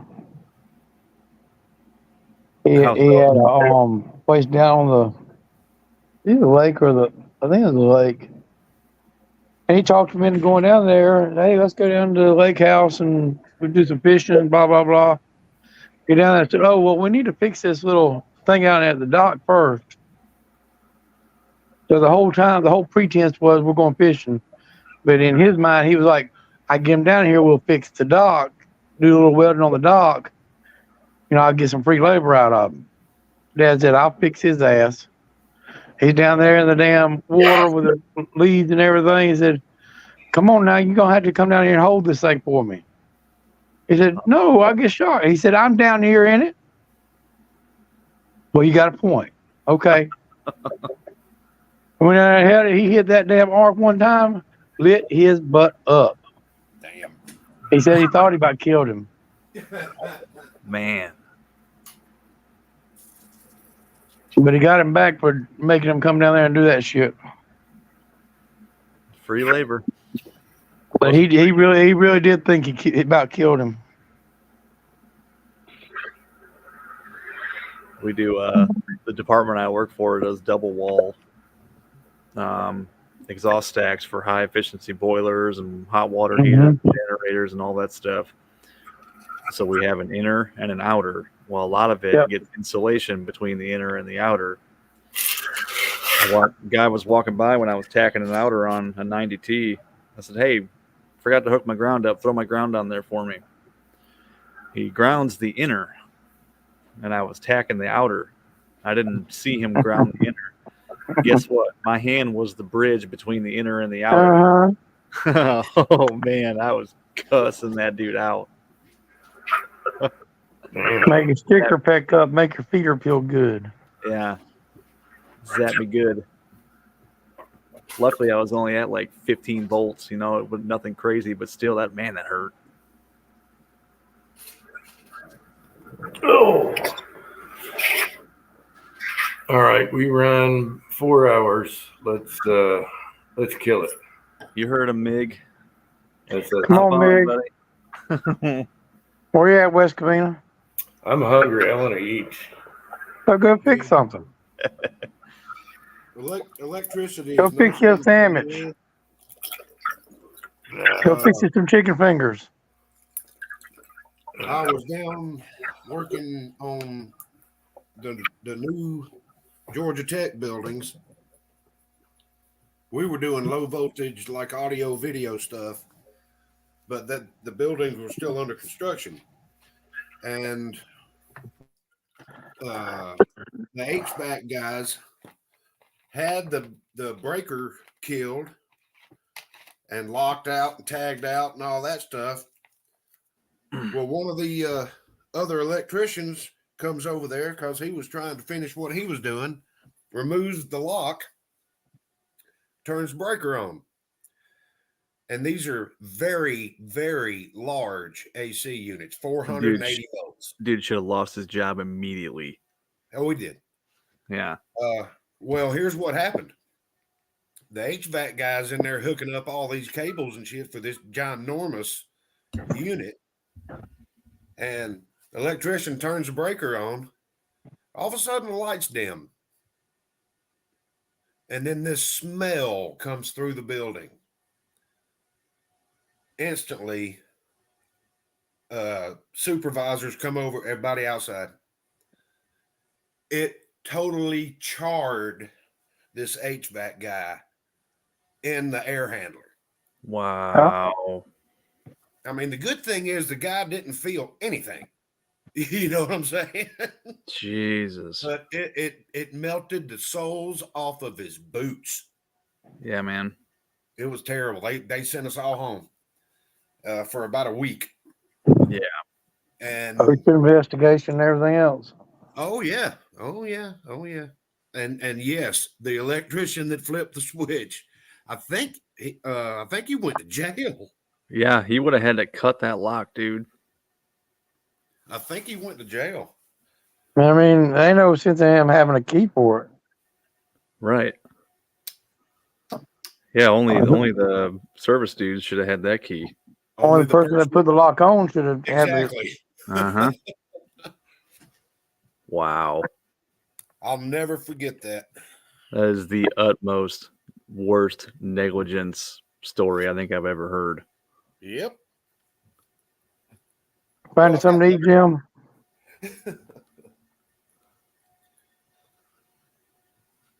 I've got better. You're muted, buddy. No, eating goes with the couch. So when you wake you up in wanna the hear morning, you still got your food on your chest. You just keep eating it. You want to That's hear happened. a That's real happened negligent before. story? That's happened before, definitely. Dude, those Presto Pizzazz pizza ovens that you put on your counter and it spins the pizza around with the timer on them. Those things are an absolute godsend and probably saved me from dying a couple times because I'd get drunk, being a 21-year-old, come home from the bar and cook a pizza. If that would have been in the oven and I passed out on the couch, might have been bad. But you know what? Them Pizzazzes, if you wake up, 6 in the morning, all you hear is the whoa, and you got a cold pizza sitting there spinning for you. You can wake up and just mow down on that baby. Y'all So they check work his- pretty good. Yeah, they're awesome. Yeah, my buddy's got I've one. never They seen work one. I've seen them advertised, but I ain't never. Like that kind of seems wonky.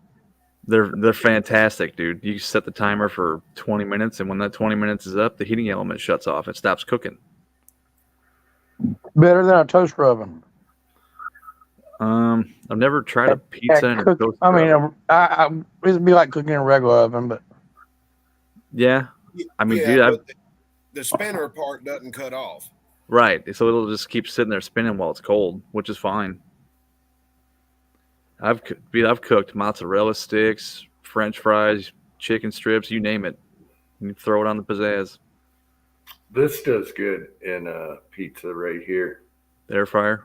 Air fryer, yeah. Mm-hmm. Yeah. You get the crisp crust and yeah. 10 man, check this out.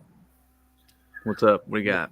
Marine buddy of mine was in Iraq, and they're overseeing this village. He's in the turret with a Mark 19 grenade launcher. Mm-hmm.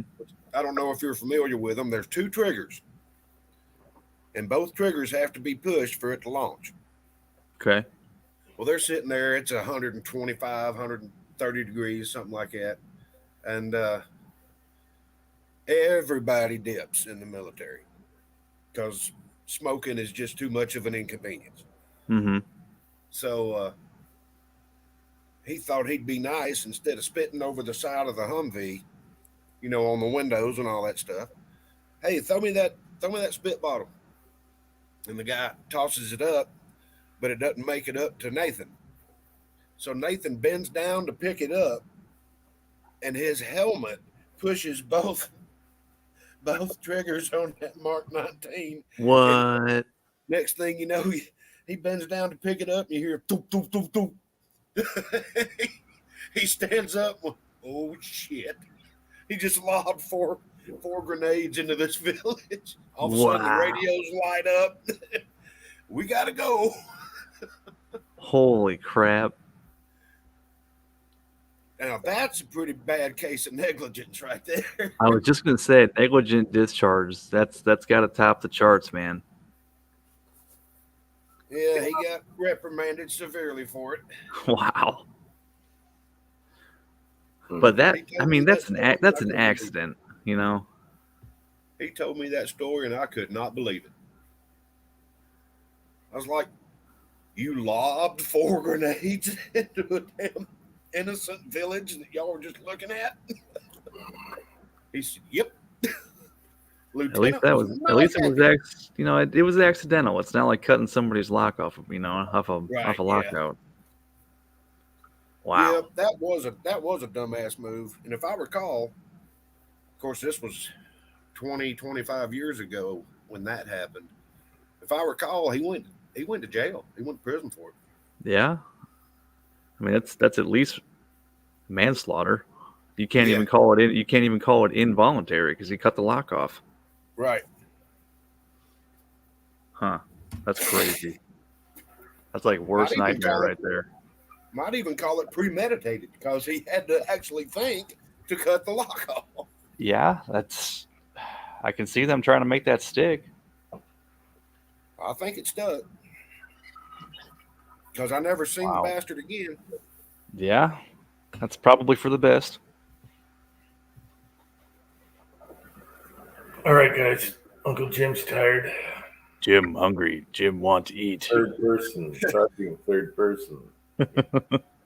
Jim want meat. Hungry couch. All right, man. Cut her Well, down. thanks for having me on, guys. Oh, thanks for coming on, all of you. Side chat. We love you. And we love you, side chat. Love you all, and we'll see you next Saturday. We might try something during the week just for the fun of it. Like 3 a.m. No, I'm not up.